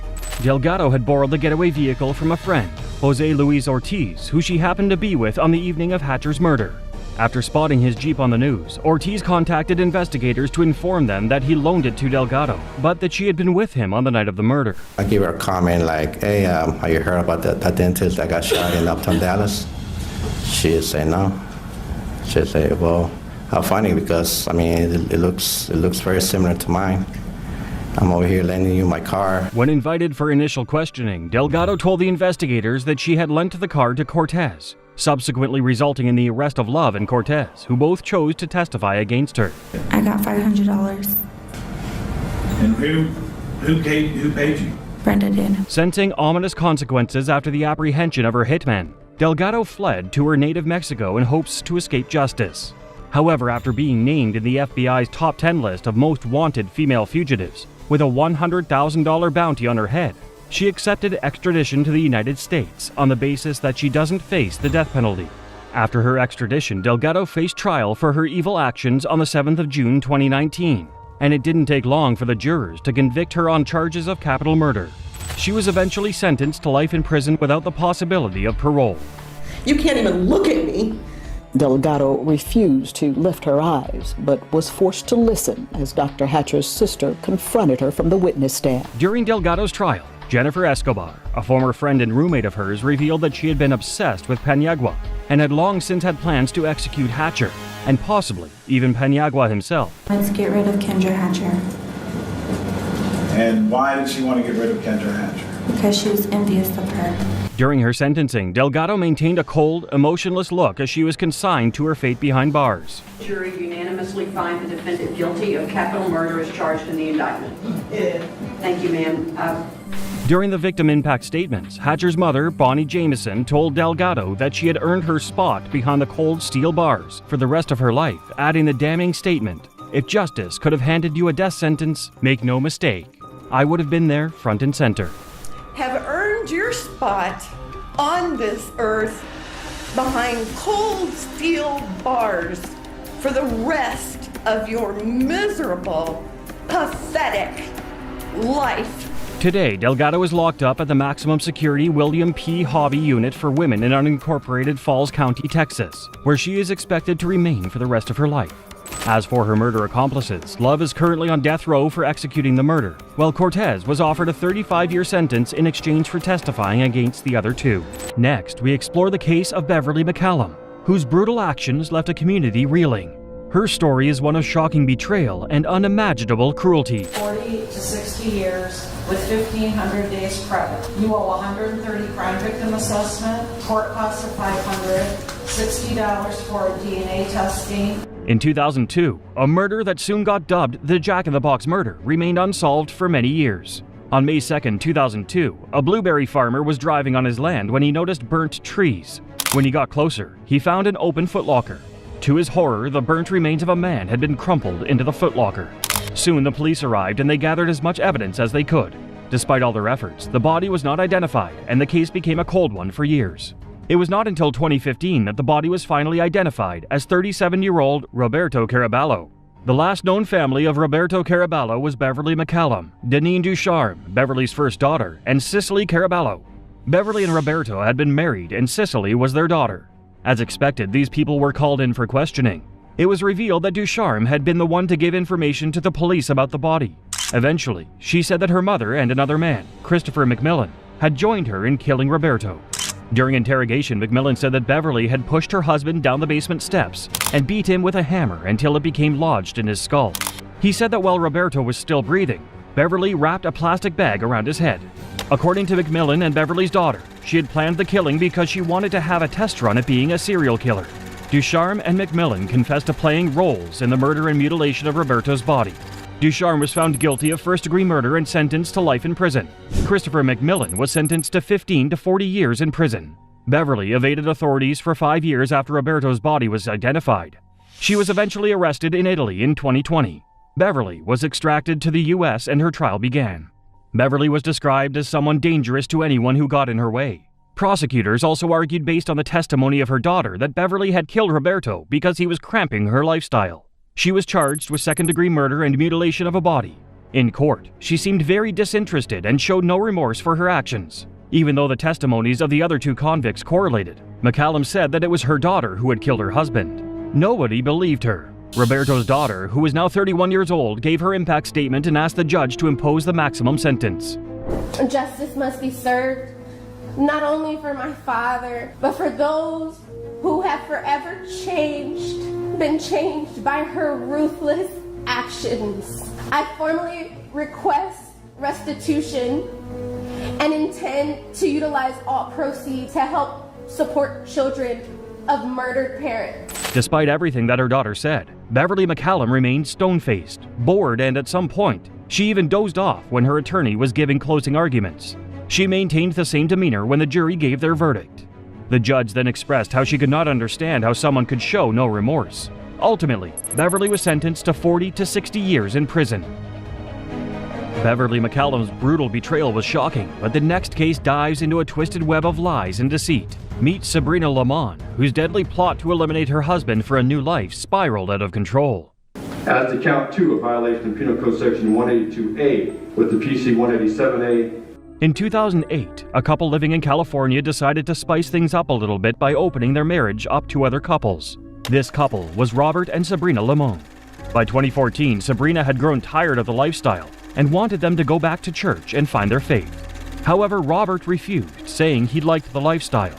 Even though they opened their relationship to other people, some lines were still not meant to be crossed, like having an affair behind the other person's back. However, this was exactly what Sabrina did. She met Jonathan Hearn, who was a firefighter and a Christian. They bonded over this and soon started seeing each other. Soon after, Robert discovered that the two of them had been sharing intimate texts on Sabrina's phone. Robert confronted her and said that she should end the relationship. Sabrina refused and kept on seeing Hearn. On August 14, 2014, Robert was shot and killed while he was working at the BNSF rail yard. The crime scene was made to look like a botched robbery, but they suspected foul play. CCTV footage showed an unknown man limping from the rail yard around the time of the murder. Police could not identify who this man was until 2 weeks after Robert's death. A friend of Sabrina and Robert called the police and told them that he got a strange voicemail from Hearn who said he was sorry about Rob's death. Because of this, police decided to wiretap Sabrina and Hearn's phones. One of the conversations was them praying and asking God for forgiveness. Even though many things they said in the recordings were intriguing, they said nothing about the murder. But when police decided to give Sabrina false information about the murder investigation to see what she would do, she called Hearn on a burner phone immediately. Sabrina and Hearn were arrested 2 months later on suspicion of killing Robert. In Hearn's house, they found a motorcycle, a helmet, a red bandana, and a backpack. These items matched the description of the unknown man from the footage. She expressed a number of reasons why divorce was not a very appealing option for her, and that was part of what solidified some of our conversations about his eventual demise. Hearn took a plea deal and confessed to killing Robert. He also testified that Sabrina helped him kill her husband because she felt it was a better idea than to divorce him. Hearn also said that there had been a first plan to kill Robert before they resorted to shooting. He claimed that Sabrina had attempted to poison Robert's banana pudding with arsenic. Sabrina denied knowing anything about it, however. Despite this, she was charged with first-degree murder, attempted murder, solicitation for murder, and conspiracy. As to count 2, a violation of Penal Code Section 182A with the PC 187A, probation will be denied and the defendant will be sent to the Department of Corrections for the term prescribed by law of 25 years to life. Ultimately, she was sentenced to 25 years to life in prison. In court, she was not shown on camera, but reporters said that she remained calm and expressionless till she was led away. Unlike Sabrina Lamone, who killed her husband so she could be with another man, Galen Morris killed her boyfriend because he was with another woman. If I could turn back the hands of time, I would, and it would be handled differently, so differently. I'm praying for their strength. Hell Hath No Fury Like a Woman Scorned was written for Galen Morris. On June 3, 2022, Galen had gotten into a fight with her 26-year-old boyfriend, Andre Smith.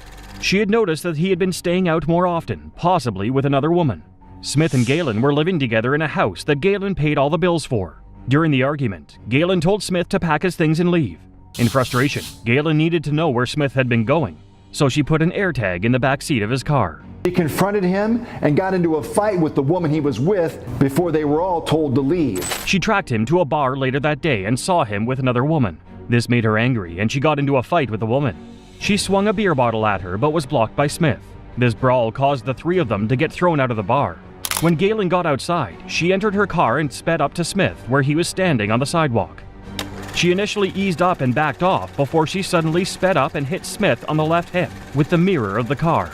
This was when things got worse. Galen hit Smith with the car again and dragged him out of the vehicle before running over his body repeatedly. Smith's upper body was under the car and his head was driven over. Smith died of traumatic asphyxia. According to a witness who was at the parking lot, Galen had hit the gas and then she heard what felt like a speed bump and crunching. When the police arrived, Galen was arrested. She did not attempt to run away because she was in shock and didn't know what happened. At first, she was charged with murder. After investigation, her charges were lessened to voluntary manslaughter because she acted under sudden heat. Galen said that she didn't mean to kill him. She confessed that she meant to hit him, but killing him wasn't in her plans. During the trial, Smith's mother asked that she serve the maximum sentence for voluntary manslaughter, which was 30 years. The jury then gave their verdict. We, the jury, find the defendant guilty of voluntary manslaughter, a level 2 felony. Because it was proven that Galen didn't plan to kill her boyfriend, she was convicted of voluntary manslaughter. She was found not guilty of murder, and she was eventually sentenced. During her sentencing, Smith's mother was angry that Galen was only convicted of voluntary manslaughter. My son did not deserve to be murdered because of her seeing him with another woman, because she's been seeing him with other women. This has been going on. He was not married to her. He didn't owe her nothing. He don't share a kid with her or anything. In court, Galen was teary as she apologized to the victim's family. She said that it wasn't her intention and that she was sorry. Ultimately, she was sentenced to 18 years in prison. As she was being led out of the courtroom, Galen continued to cry. Our next case is not about one killer, but two. Gwendolyn Graham and Catherine Wood were nurses' aides who turned a care home into their playground of death. Kathy Woods and Gwen Graham picked and chose who was going to die and followed through with the murders of my mother and the other ladies. In 1987, in a quiet Michigan suburb, something horrifying happened behind the closed doors of a local nursing home. Two women, Kathy Wood and Gwendolyn Graham, were working as nurses' aides at the Alpine Manor nursing home when a dark secret began to unravel. What started as a friendship quickly turned into a dangerous relationship that ended with the mournful deaths of 5 innocent elderly patients. Graham had just moved from Texas to Michigan and met Kathy Wood at work. They quickly became close, more than just friends, and began a secret relationship. But behind their bond was something deeply troubling. According to Kathy, the pair began a love game, where taking lives became their twisted way of staying connected. She claimed they smothered 5 elderly patients, choosing victims based on their names to spell out a disturbing message. And when that became too difficult, they simply counted each killing as another day in their love story. For a while, no one suspected anything. The deaths looked natural, and most of the victims were elderly and already in fragile health. However, things took a turn when Kathy told her ex-husband about the deaths. He went to the police, and investigators began digging into the case. Kathy slowly began sharing more details, saying that Gwendolyn was the one who committed the killings, while she just acted as the lookout. 2 of the victims were exhumed, but no clear physical evidence could confirm smothering. Still, based on Kathy's testimony, both women were arrested in December of 1988. In court, Kathy made a deal. She agreed to testify against Gwendolyn in exchange for a reduced sentence.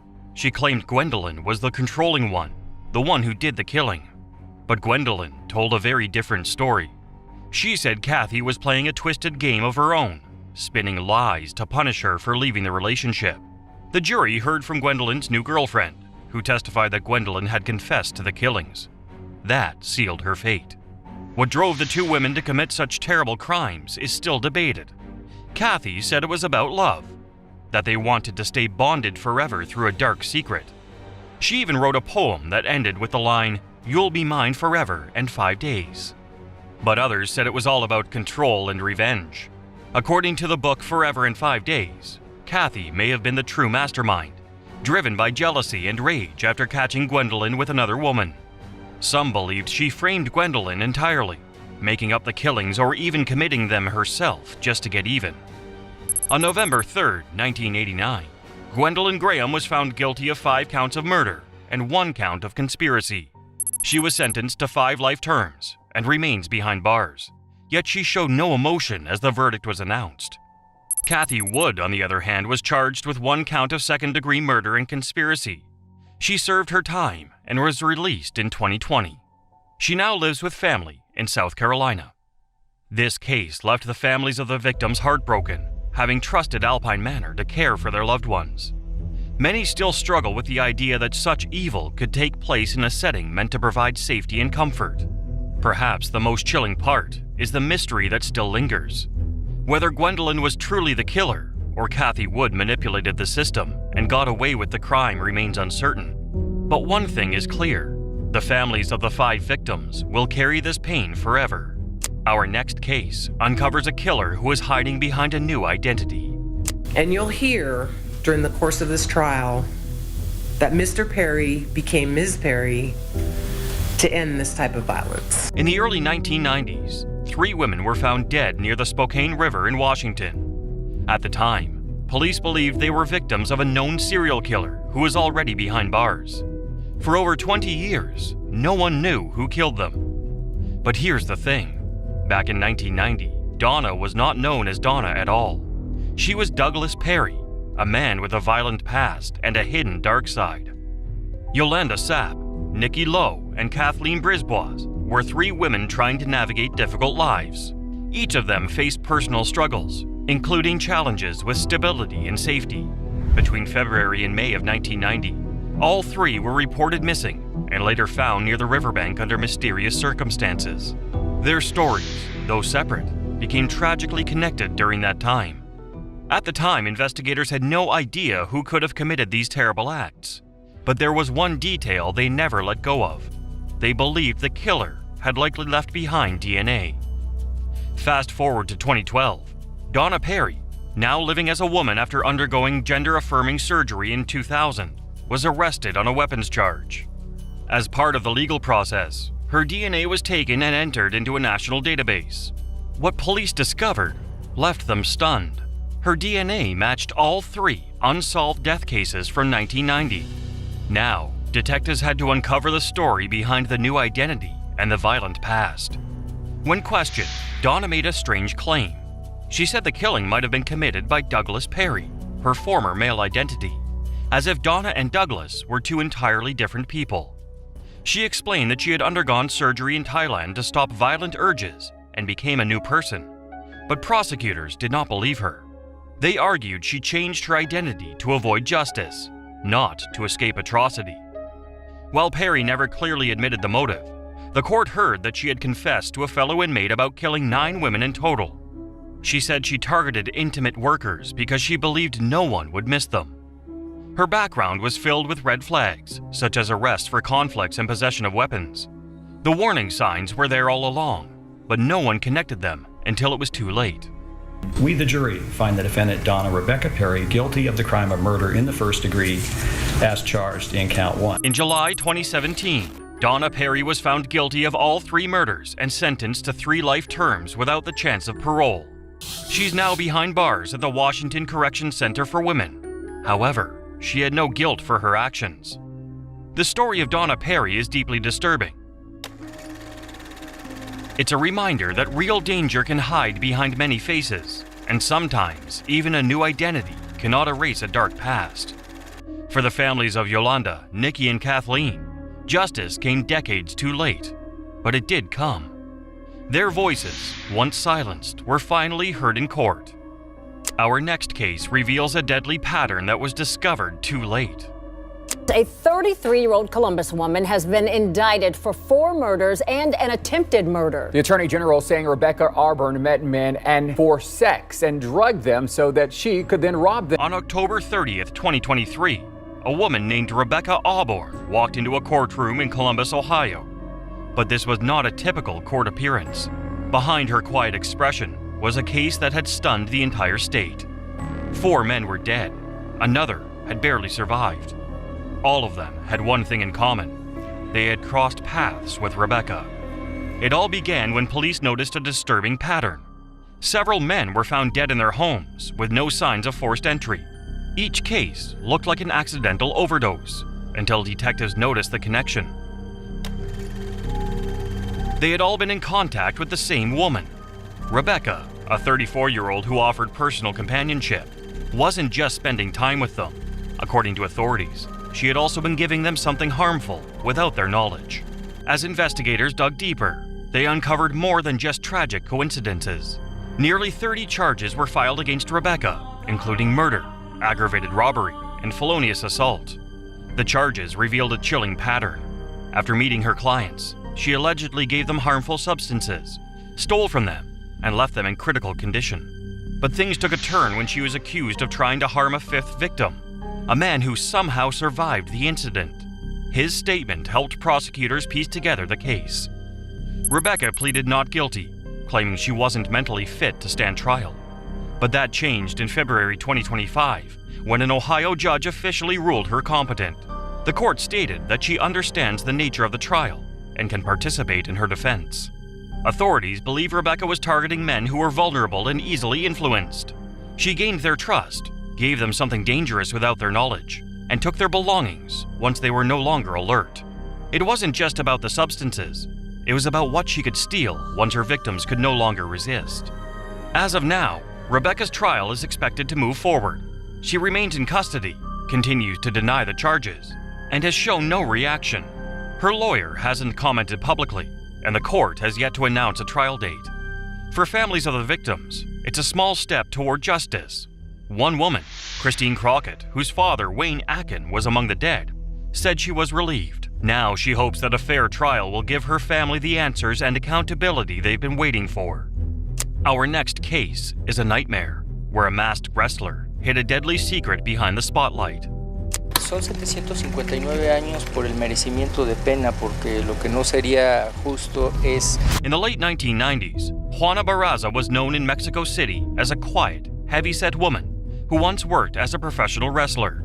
She went by the name La Dama del Silencio, the Lady of Silence. Based on the information the press could gather, no one suspected that behind that mask was one of the most feared serial killers the country had ever seen. Juana's life began with trauma. Born in a small rural town, her mother traded her for just 3 beers to a man who mistreated her repeatedly.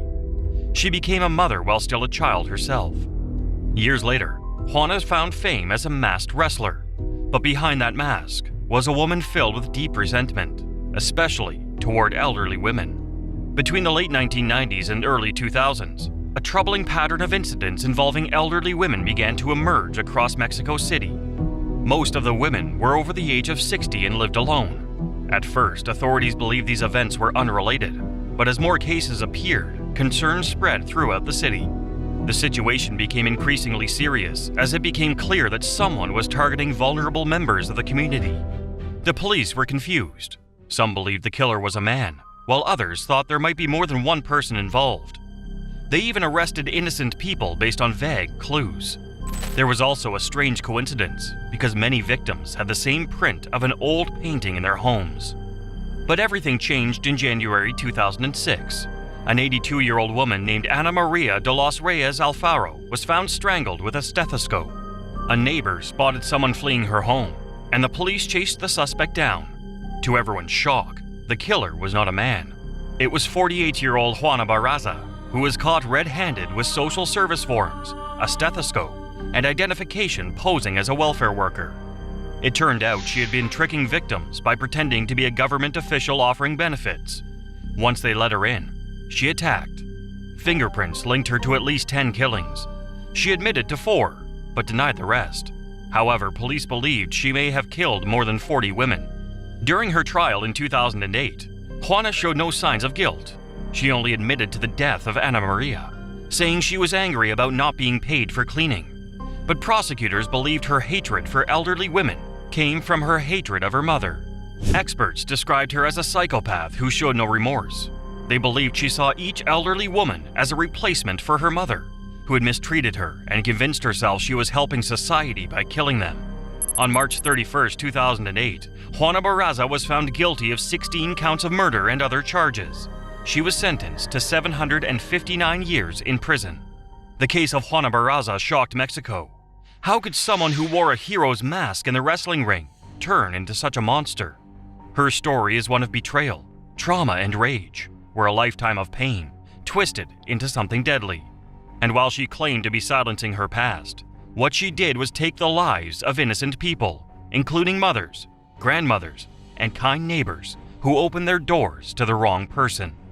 Our next case is a chilling tale of a teacher whose charm hid a deadly plot that took innocent lives. Also threatened to acquire their property. Eventually, the couple turned to murdering people. In the late 1990s, a former school teacher became one of China's most feared criminals. Her charm was disarming. Her method was cold and calculated. And after more than 20 years on the run, justice finally caught up with her. This is the disturbing case of Lao Rongxi, a woman who lured her victims with a smile and then stood by as their lives were taken away. At first glance, Lao Rongxi appeared harmless.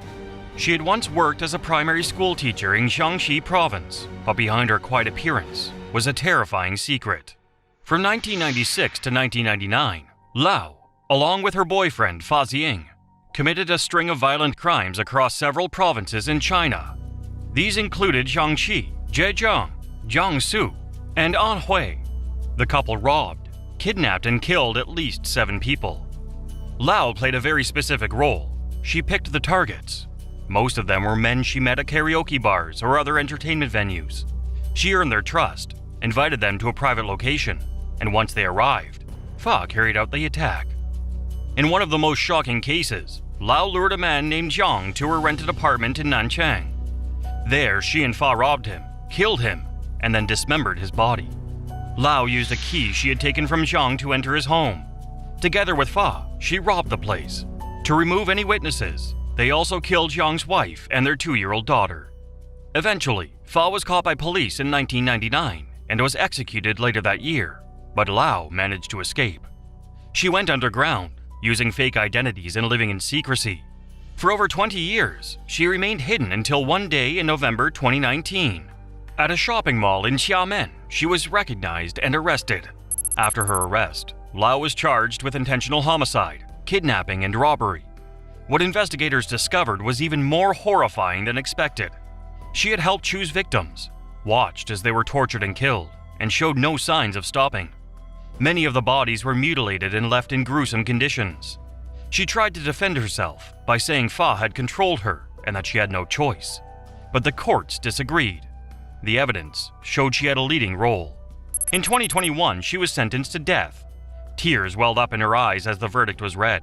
The ruling was later confirmed by the Jiangxi High People's Court. At the core of it all was money and survival.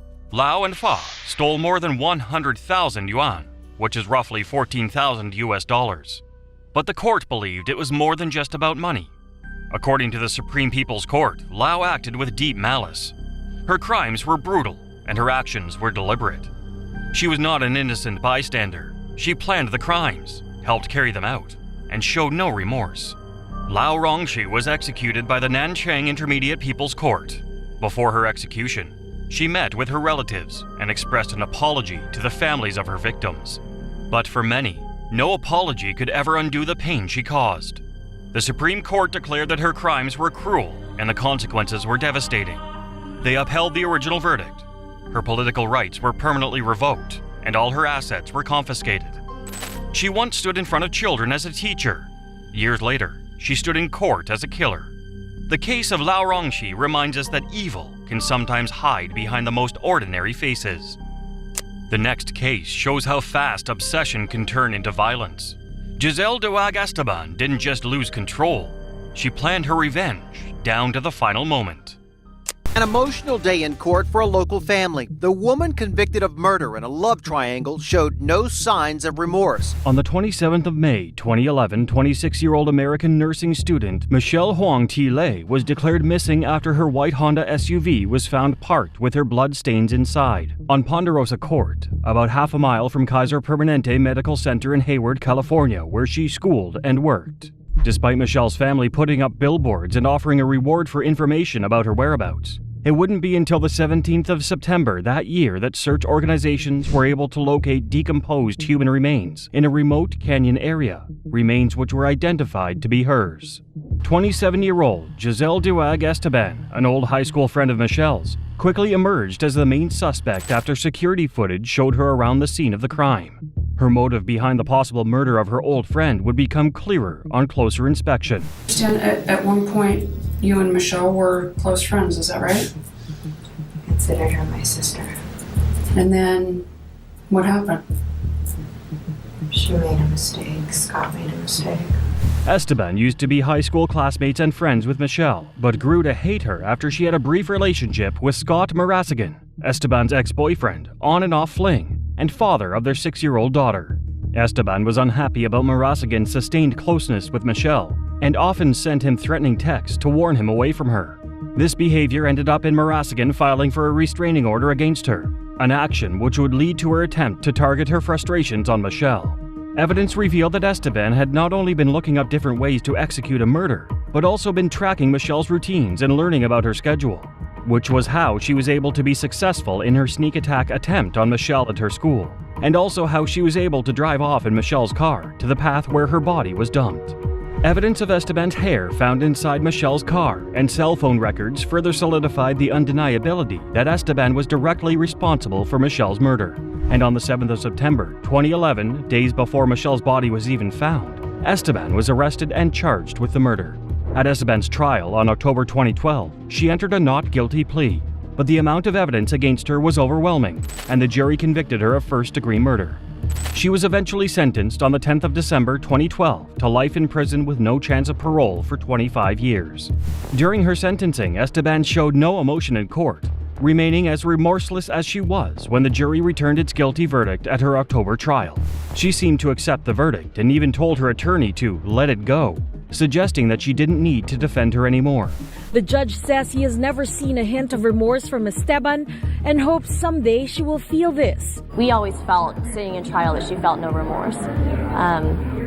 Just stared directly at our family with a blank stare, and so it was good that he pointed that out. Struggling to control her emotions in an address to the judge, Christine Din, a cousin of Michelle, said that although Esteban may have killed Michelle, she could not take her legacy or her light.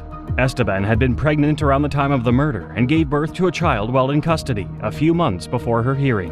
While the child left custody and was handed over to her father, Esteban is set to remain behind bars at least until the year 2037.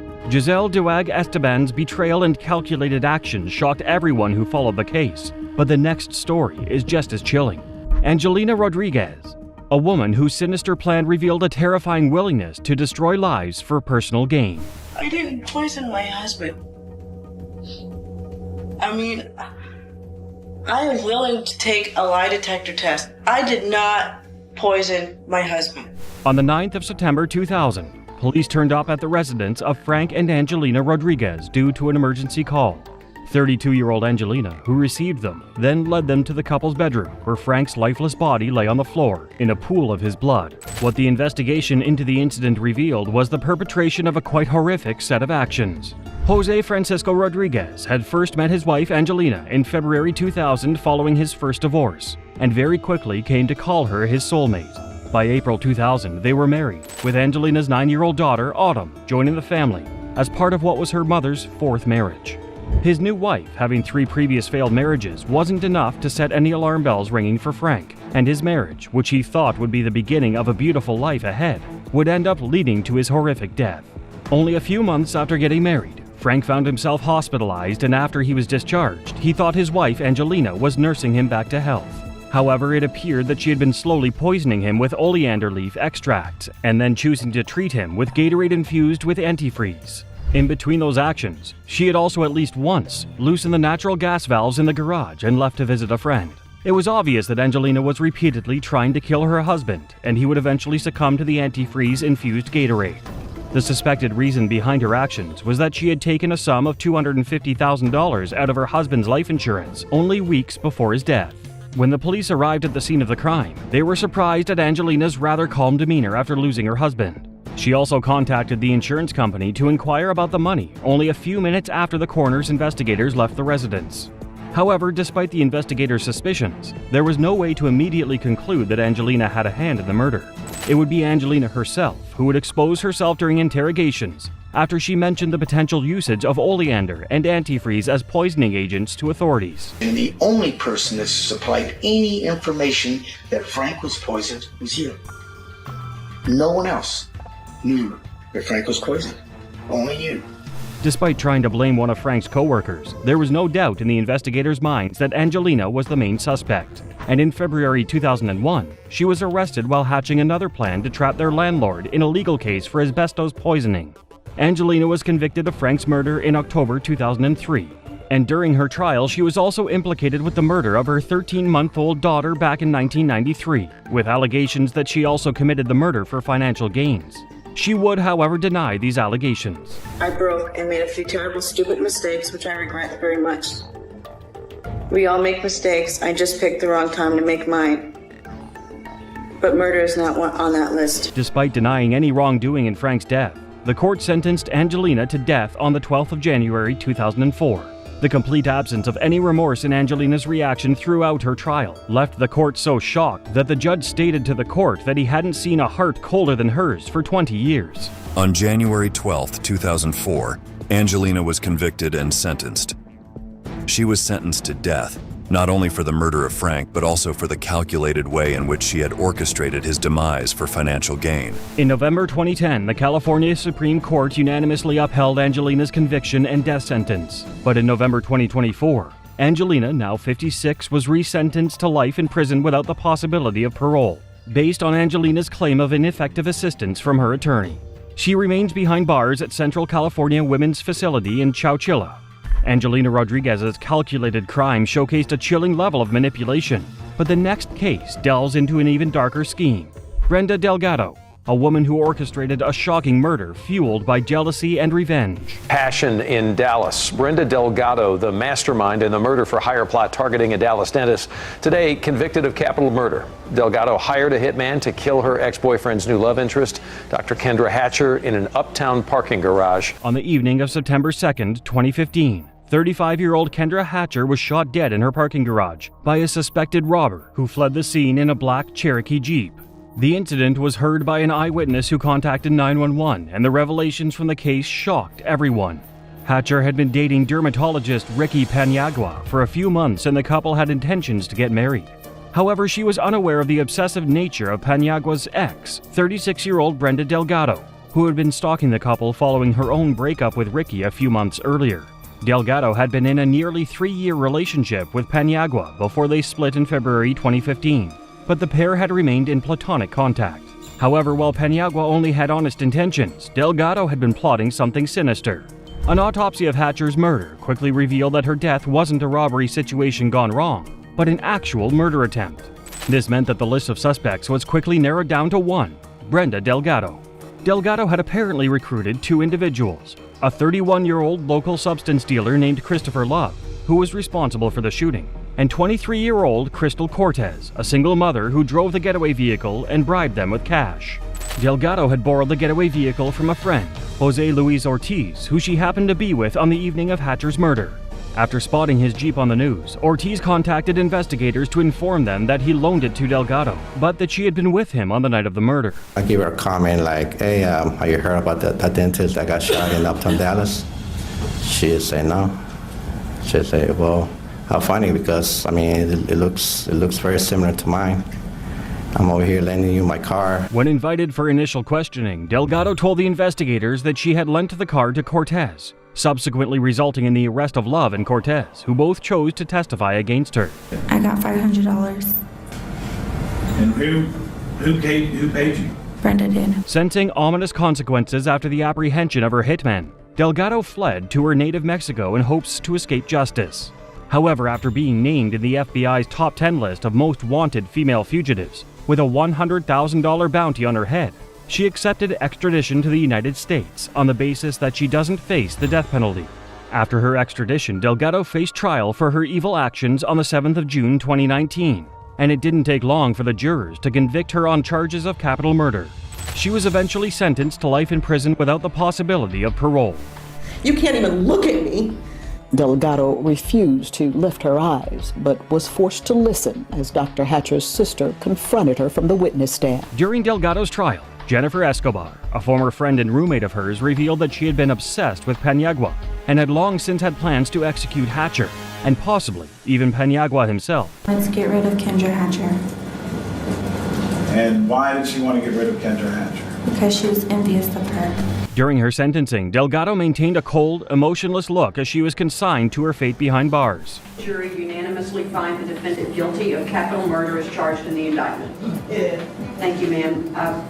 During the victim impact statements, Hatcher's mother, Bonnie Jameson, told Delgado that she had earned her spot behind the cold steel bars for the rest of her life, adding the damning statement, "If justice could have handed you a death sentence, make no mistake, I would have been there front and center." Have earned your spot on this earth behind cold steel bars for the rest of your miserable, pathetic life. Today, Delgado is locked up at the maximum security William P. Hobby Unit for Women in unincorporated Falls County, Texas, where she is expected to remain for the rest of her life. As for her murder accomplices, Love is currently on death row for executing the murder, while Cortez was offered a 35-year sentence in exchange for testifying against the other 2. Brenda Delgado's cold-blooded crime left everyone in shock. But the next case takes us to another deeply unsettling story. Keandria Cook, a young woman whose actions led to a devastating loss of life and tore apart her own family.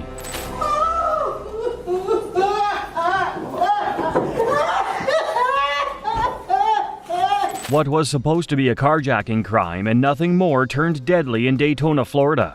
Keandria Cook was 18 years old when she committed a crime that would change her life forever. Cook had been dating her boyfriend, Kendrick Bass, for a while before he proposed a business opportunity to help them get money faster. Cook agreed to this, and they began devising a plan. On March 22, 2017, Keandria Cook went on the Meet Me social app and started talking to 28-year-old Perry Nita.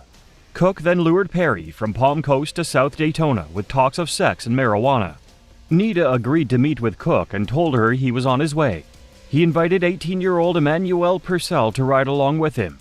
When they got to the location, they met Cook as she promised, and she got into the pickup truck with Nita and Purcell. After she entered the pickup, Bass waited for a while before he jumped in the back seat with a gun. When Purcell noticed this, he pushed Bass, who shot Purcell before he and Cook escaped.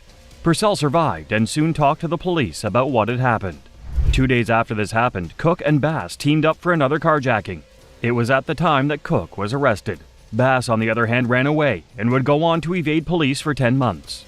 Meanwhile, Keandria was arrested and charged under the impression that she would not be sent to jail.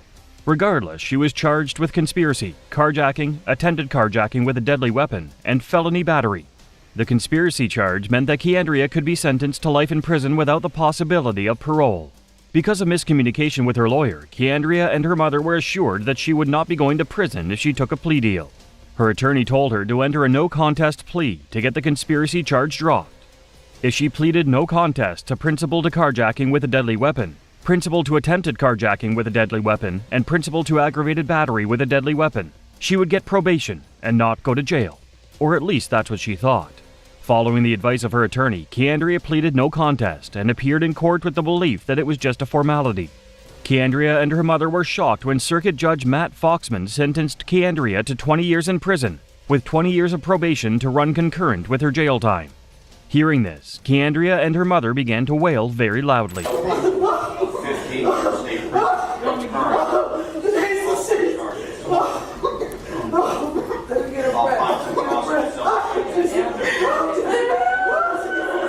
This courtroom footage quickly went viral and gained millions of views from netizens. Many people who read the story were quick to point out that it was the fault of the public defender who initially argued her case. Cook was wailing before she broke down and had to be carried out of the courtroom. She reportedly passed out. During the next court appearance, Judge Foxman allowed Cook to withdraw her plea deal after she provided a recording where her former attorney assured her that she would not be going to jail. Her sentence was also thrown out, and she was allowed to start the sentencing afresh in 2018. This time around, Cook didn't cry because she knew what she was getting herself into.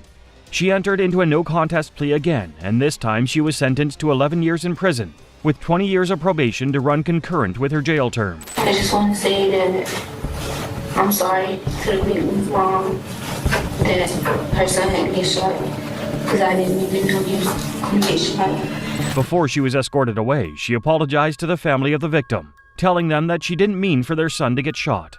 Keandria Cook will be free from prison in 2029. Kendrick Bass, on the other hand, was eventually caught 10 months later for an unrelated crime. Concerning the crime he committed together with Cook, he was sentenced to 20 years in prison. Keandria Cook conspired to rob someone, and this almost led to murder. But how does it compare to the horrific crime of beating a toddler to death over a potty accident?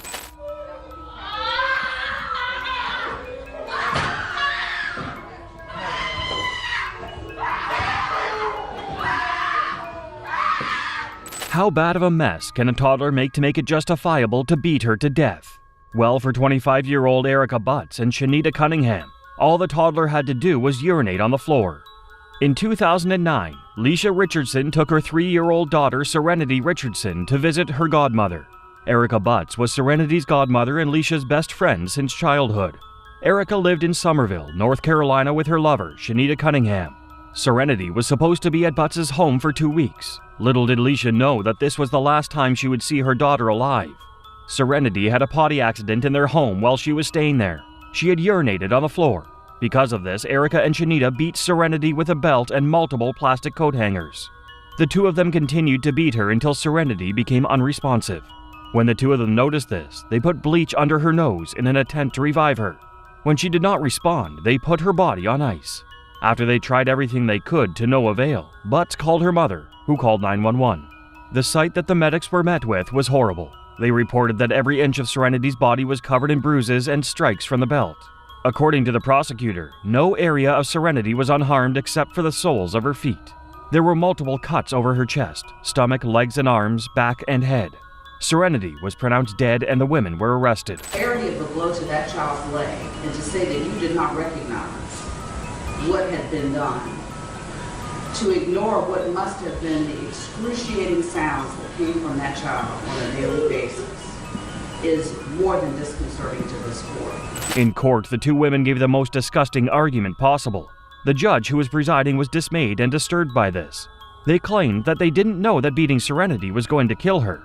During the court hearing, the judge dismissed their argument, saying it's impossible to ignore the cries of pain coming from Serenity.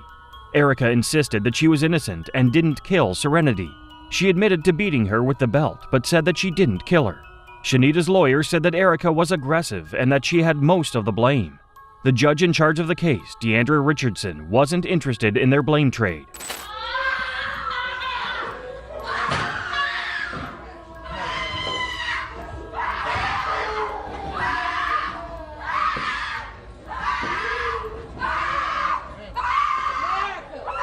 Shanita pled guilty to the charges, but Erica maintained her innocence. Despite this, the two of them were sentenced to life in prison without the possibility of parole.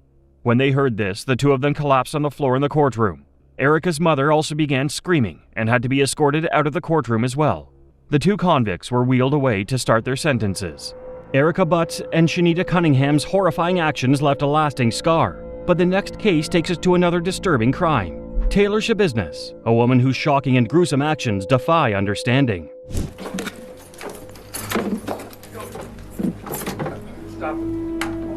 Stop it. The woman you just saw is Taylor Shabiznes. On February 23, 2022, the dismembered head of a 24-year-old American named Shad Therian was found in a bucket by his mother in Green Bay, Wisconsin. His mother, Tara Pekanich, called the police and they discovered several bisected body parts in different locations. The perpetrator?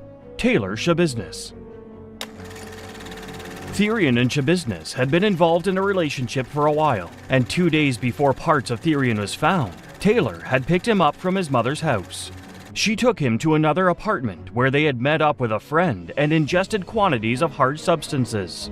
Shortly after, they were under the influence, so they went back to Therian's apartment.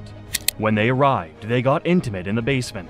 Tara Pekanich had been out with her boyfriend when her son and Taylor arrived in the house. However, during this process, Taylor strangled Therian until he started to cough up blood and didn't stop until he gave up. She killed Therian with a metal chain before dismembering his body and putting his head in his mother's basement. She also removed Therian's organs and parts and put them in plastic bags, cardboard boxes, and a storage tote. The particular murder was so gruesome that it is still being talked about. If what Shabiznes did to Therian when he was alive was horrifying, it was later revealed that what she did to him afterwards was even worse. But when did you start, cutting up his body? Almost right away. I was sucking and cutting at the same time. Shabiznes mistreated Therian's body for hours after he died. She sexually assaulted him and mutilated his body with intimate objects after being intimate with the body herself. She admitted this with no ounce of remorse in her behavior, but this was not even enough. Shabiznes appeared in court after she was arrested 3 months later by the police when they found the missing remains of Therian in her minivan. She was charged with intentional homicide, third-degree sexual assault, and mutilation of a corpse, among other counts. Investigation revealed that Taylor Shabiznes had drawn inspiration from the infamous serial killer, Jeffrey Dahmer, who had ritualistic habits when he murdered his victims. You meet the same fate as your idealistic Jeffrey Dahmer. So have a good life, shit business. Taylor claimed that after she dismembered Therian, she drained his blood into the bathtub and took a shower with it. This particularly horrifying revelation shocked the interrogator to the core. Eventually, it was time for Shabiznes to defend her position. However, she had other plans.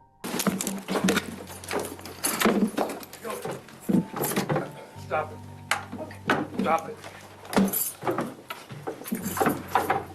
During this court appearance on February 23rd, Shabiznes suddenly attacked her lawyer, shocking everyone who was in the courtroom at the time. She hit him in the face before the lawyer fended her off himself, before the officers in the courtroom tried to subdue her. 6 months before this, on September 1st, 2022, the lawyer Shabiznes attacked, Quinn Jolly, had submitted a plea of not guilty by insanity due to the nature of Shabiznes' actions. It seemed that the reason Taylor attacked her attorney in the first place was because Quinn had requested that the trial date be moved back a little. After this incident, however, Quinn told Judge Thomas Walsh that he planned to remove himself from the case after that session. After this outburst and sudden attack from Shabiznes, her future appearances in court showed her wearing a spit guard due to her unpredictable actions. In one of these sessions, Shad Therian's uncle told Shabiznes that what she did was horrible and it was a consequence of her refusing to get help for her condition. You know, there's help out there. And if you take the path to go get the help, you wouldn't be in this situation right now. None of us would be in this situation. But to take the cowardly path that you did and to make other people suffer because you were suffering is pretty shitty. Michael Therian. Okay, go ahead. Taylor, I just wanted to say that I forgive you for what you done to my son. Yeah, you made a bad choice, and now you have to live with it. Like I said, I forgive you, and I'm going to ask the judge if he can, if she can see the streets again sometime, Shabiznes showed no remorse for anything she had done and was seen smirking on multiple occasions.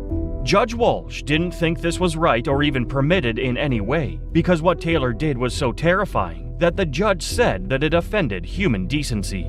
The jury took only 30 minutes to decide on their verdicts, and they found Shabiznes guilty of all charges. Even though Shabiznes' new attorney had insisted on a plea of not guilty on the basis of insanity, the jury said that the murder was premeditated and calculated. Shabiznes was sentenced to life imprisonment without the possibility of parole, and she showed little to no emotion as her sentence was read to her. We now turn our attention to Shayna Hubers, a young woman whose tumultuous relationship ended in a shocking act of violence. Has led to her shooting Ryan Poston to death in 2012. Snapped my neck because of the way that he was jerking my head around. Ryan Poston was an intelligent young man who majored in history, geography, and political science at Indiana University before attending law school at Northern Kentucky University. After graduating, Ryan embarked on a successful career as an attorney in Cincinnati, Ohio. During this phase, he crossed paths with Shayna Hubers, a 20-year-old woman with whom he embarked on a tumultuous relationship. Bolte, you are Miss Ohio. She's Miss Ohio 2012. The 3 women remain, only one of the final 3 at the Miss USA pageant. Over the next 18 months, Ryan and Shayna broke up nearly a dozen times. Despite their differences, they continued to be drawn back together, driven by an inexplicable force. On October 12, 2012, Ryan and Shayna found themselves in an off period of their relationship. Ryan, in fact, had plans to go on a date with the Miss Ohio USA 2012 winner that night. Little did he know that his life would soon be cut short. Later that night, Shayna called 911 from Ryan's apartment, telling the dispatcher that she had shot and killed him. The dispatcher immediately dispatched police and paramedics to the scene, where they found Ryan's lifeless body lying in a pool of blood. After her arrest, Shayna was interviewed by detectives, where she made several disturbing statements. She called Ryan very vain, seemingly attempting to shift blame onto him. Further, she expressed doubts that anyone would want to marry her after knowing she had shot him in self-defense. During the interrogation, Shayna's behavior became increasingly erratic when she was left alone. Shayna began dancing and singing Amazing Grace, seemingly oblivious to the seriousness of her situation. She even confessed, saying, "I did it. Yes, I did it.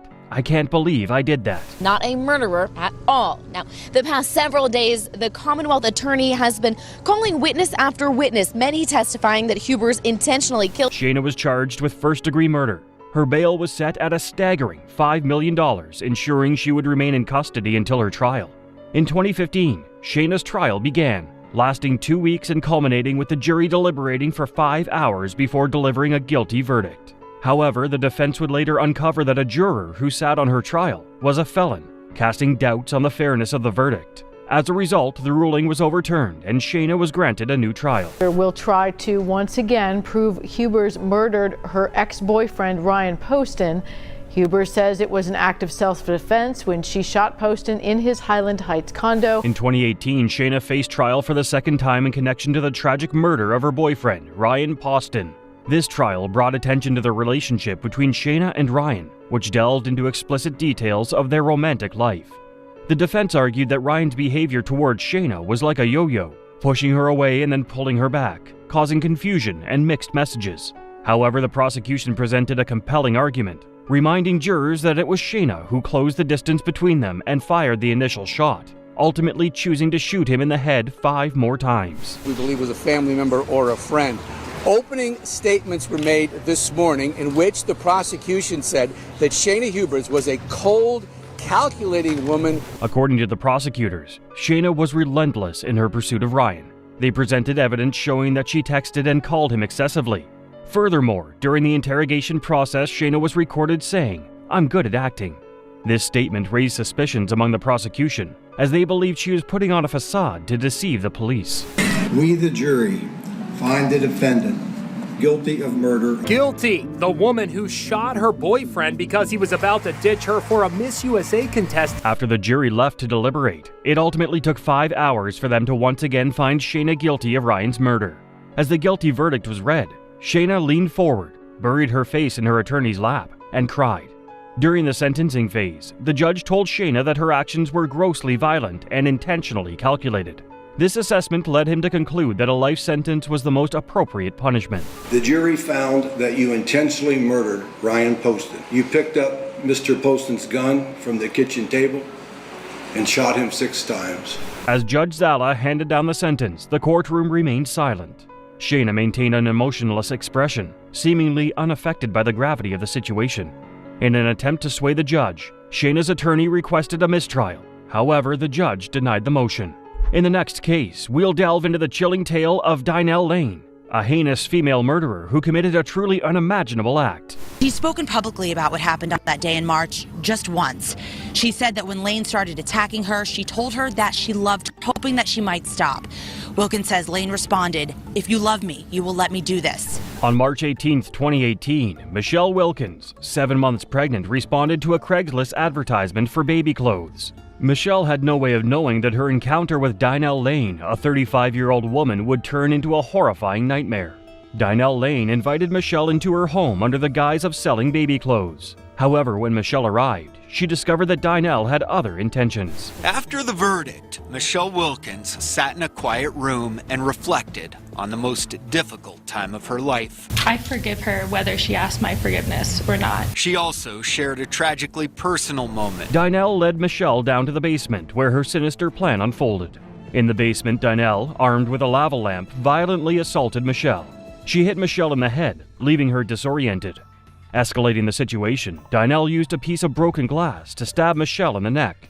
With Michelle helpless on the ground, Dynell, in a twisted act of violence, cut open Michelle's stomach and removed the unborn baby girl from her uterus. I did all the things that, a mom would want to do. I read to her, I dressed her, but not being able to witness her first breath.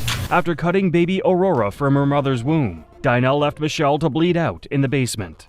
Dynell's husband, David Ridley, arrived home from work. When he arrived, he found Dynell covered in blood. And they go back into this bedroom. This is their room number 10. And let me tell you what happened. Dynell, in a panicked state, told David that she had a miscarriage in the upstairs bathtub. David and Dynell rushed the baby girl to the hospital, hoping to save her life. Unfortunately, the baby did not survive. So the record will be clear. I'll try to ask you specific questions, and you can answer them best you can. So you then went downstairs with the defendant. Yes. Michelle Wilkins miraculously survived the assault and was taken to the hospital herself. When Michelle was receiving treatment, the doctors became suspicious of Dynell's story. The doctors noticed that she showed no signs of having just given birth, leading them to question her account. Now this is one of those questions of why. Who knows why? David Ridley told you he didn't want kids. You know that Miss Lane had 2 other children of her own. Soon, the truth began to unfold. It was revealed that Dynell had lied to her husband and children for months about being pregnant. She had created a ruse to make everyone believe that she was having a baby, even going as far as posting fake ultrasound photos on social media. Now this is one of those questions of why. Who knows why? David Ridley told you he didn't want kids. You know that Miss Lane had 2 other children of her own. Why did she fake this pregnancy? We don't know. However, as Dinell's fake due date approached, she found herself in need of a baby. Desperate to fill her desires, she created an ad online and lured an unsuspecting pregnant woman to her home. Her goal was to steal the baby and continue her facade of being pregnant.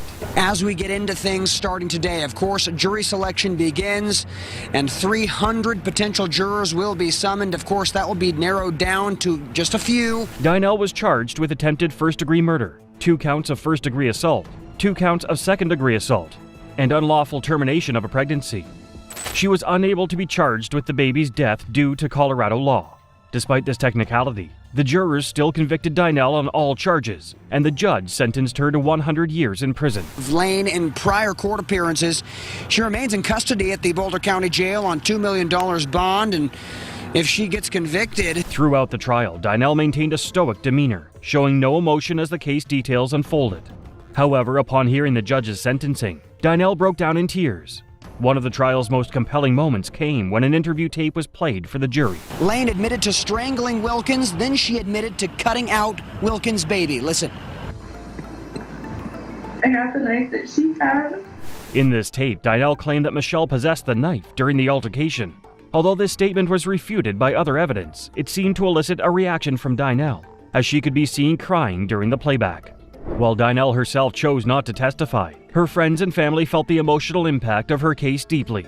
They spoke on her behalf, sharing stories of a loving and compassionate woman they knew.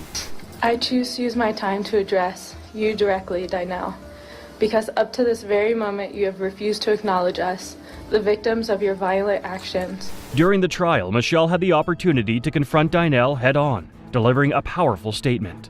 Holding a large picture of her daughter, Aurora, Michelle addressed the defendant, saying, "You'd knowingly left me to die multiple times. The only tears you shed during the trial were those of self-pity, to the sound of your voice as your lies were slowly revealed." Anger was valid, and I also felt the compassion, and I reached a comfortable place where I could experience both of those. That is Michelle Wilkins. Michelle emphasized her desire for justice, advocating for a maximum sentence for Dinell. She believed such a sentence would allow Dinell time to atone, reflect, and meditate with prayer and action.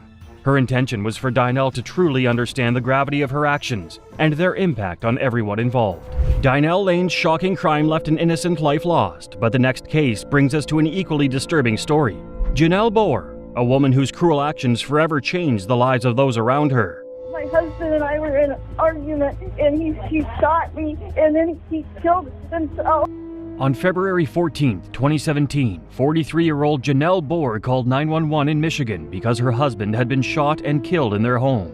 When the police officers arrived at the scene, they found out that 35-year-old Gregory Boer was dead from a single gunshot wound to his head in the basement of his home. When they looked around, they found Janelle Boer in the garage with a gunshot wound to the arm. She said she called 911 after she got into a fight with Gregory. Janelle and Gregory were going through a divorce and had been estranged for a while. They shared 2 children, and on the day of the murder, neither were around. After the police assessed the situation, they asked Janelle what had happened. She claimed that she and Gregory had been fighting when he suddenly pulled out his gun and shot her in the arm. She said that he shot himself afterwards, and that was when she called the police. The only issue with her story was the way the crime scene looked and the position in which Gregory had fallen. Immediately, police believed that Janelle was lying and ruled the death a homicide instead of suicide. Tapped him across the head with my open hand, like that. He just went crazy. He grabbed the gun and shot up. How many times? I don't know. When forensic tests were conducted, it was soon revealed that Gregory Boer had not shot himself.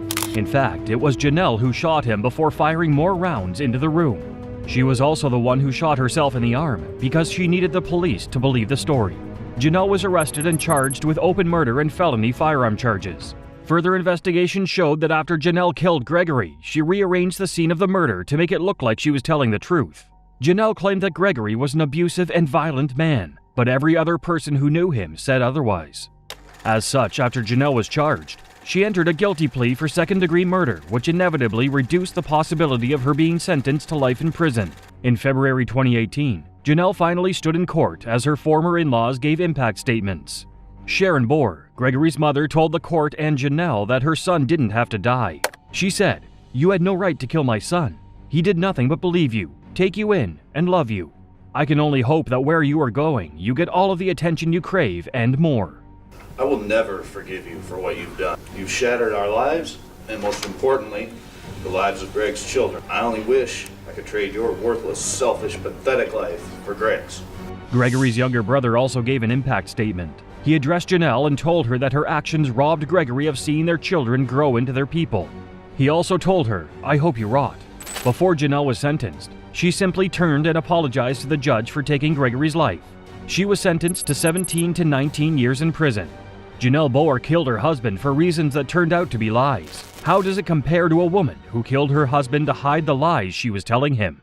She was convicted and sentenced to life without parole. From a young age, Kristen Rossum developed an interest in smoking cigarettes and drinking beer. She was in high school when she started this habit. It was not sure what she needed them for, but she soon gravitated towards marijuana.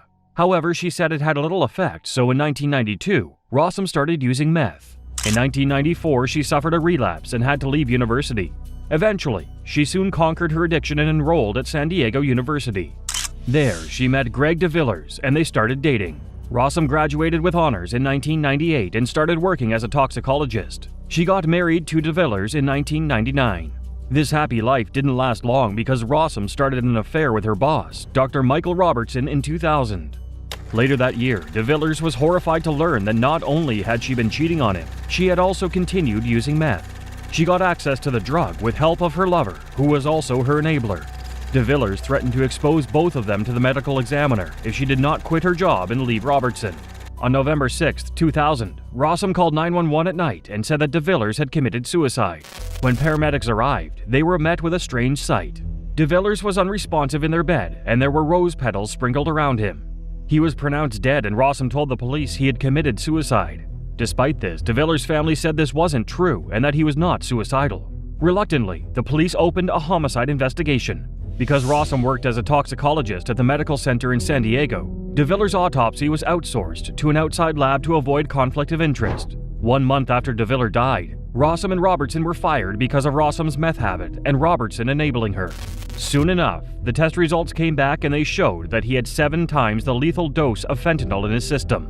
Something was off, and the police began to take the case seriously. 7 months after DeVillers' murder, Rossum was arrested and charged with murder. During interrogation, she claimed that she had gone to work in the morning and returned home in the afternoon to give her sick husband a bowl of soup. She went back to work before she returned home around 7 p.m. She said it was after she showered and entered the bedroom that she discovered DeVillers lying motionless on the bed. 2 more breaths.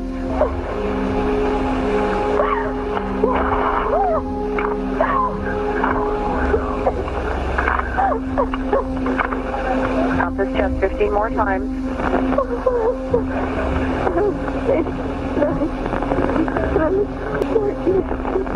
Okay, 2 more breaths. You're doing fine. The 911 call sounded like Rossum had been administering CPR, but this didn't clear her of guilt.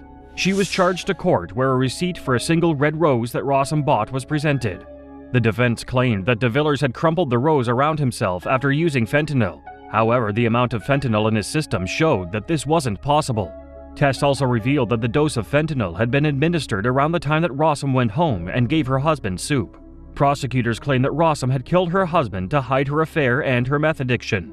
So, on November 12, 2002, Rossum was found guilty of first-degree murder. She was sentenced to life in prison without the possibility of parole and a $10,000 fine. In a very short clip, she could be seen crying.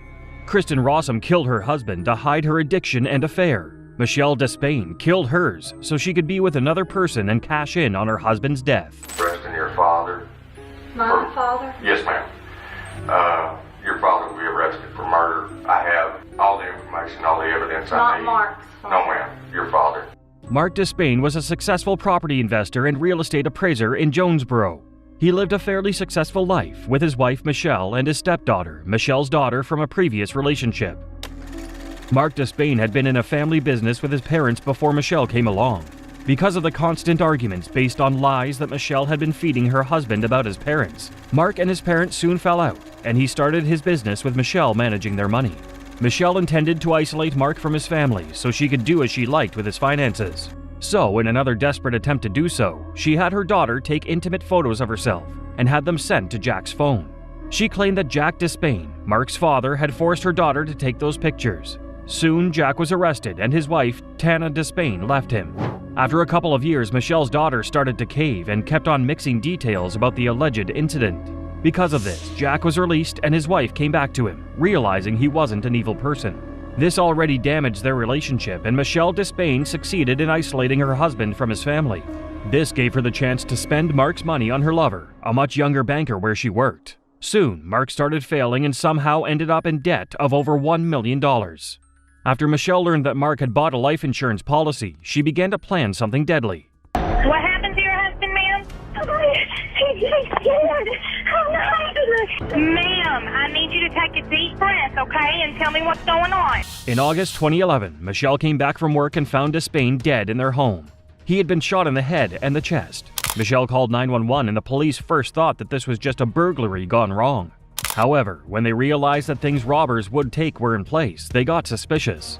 It also didn't help that Michelle and her father, Carl Kelly, kept pointing and accusing Jack Despain of killing his son. I mean, I hate to think that his dad would do anything like that because it is his son, but he's just very... With the conflicting stories and the fact that the case didn't have much evidence to go on, Mark's body was released to Michelle and he was buried. Even in death, Michelle isolated Mark from his family, and they were only allowed to see Mark right before he was buried. The case was stumped until the police received a tip from an anonymous person. They were told that a man named Terrence Barker was bragging that he had killed Mark. They were also informed that on the day of the murder, an old blue Mercedes was circling the area of Mark's home. Barker was arrested and he quickly admitted that he had killed Mark. However, he didn't know him and he was just offered thousands of dollars to carry out the hit. He said that the person that approached him was Johnny Hubbard, one of Mark's tenants in the buildings he owned. Michelle's father was a rent collector in the building where Johnny was living.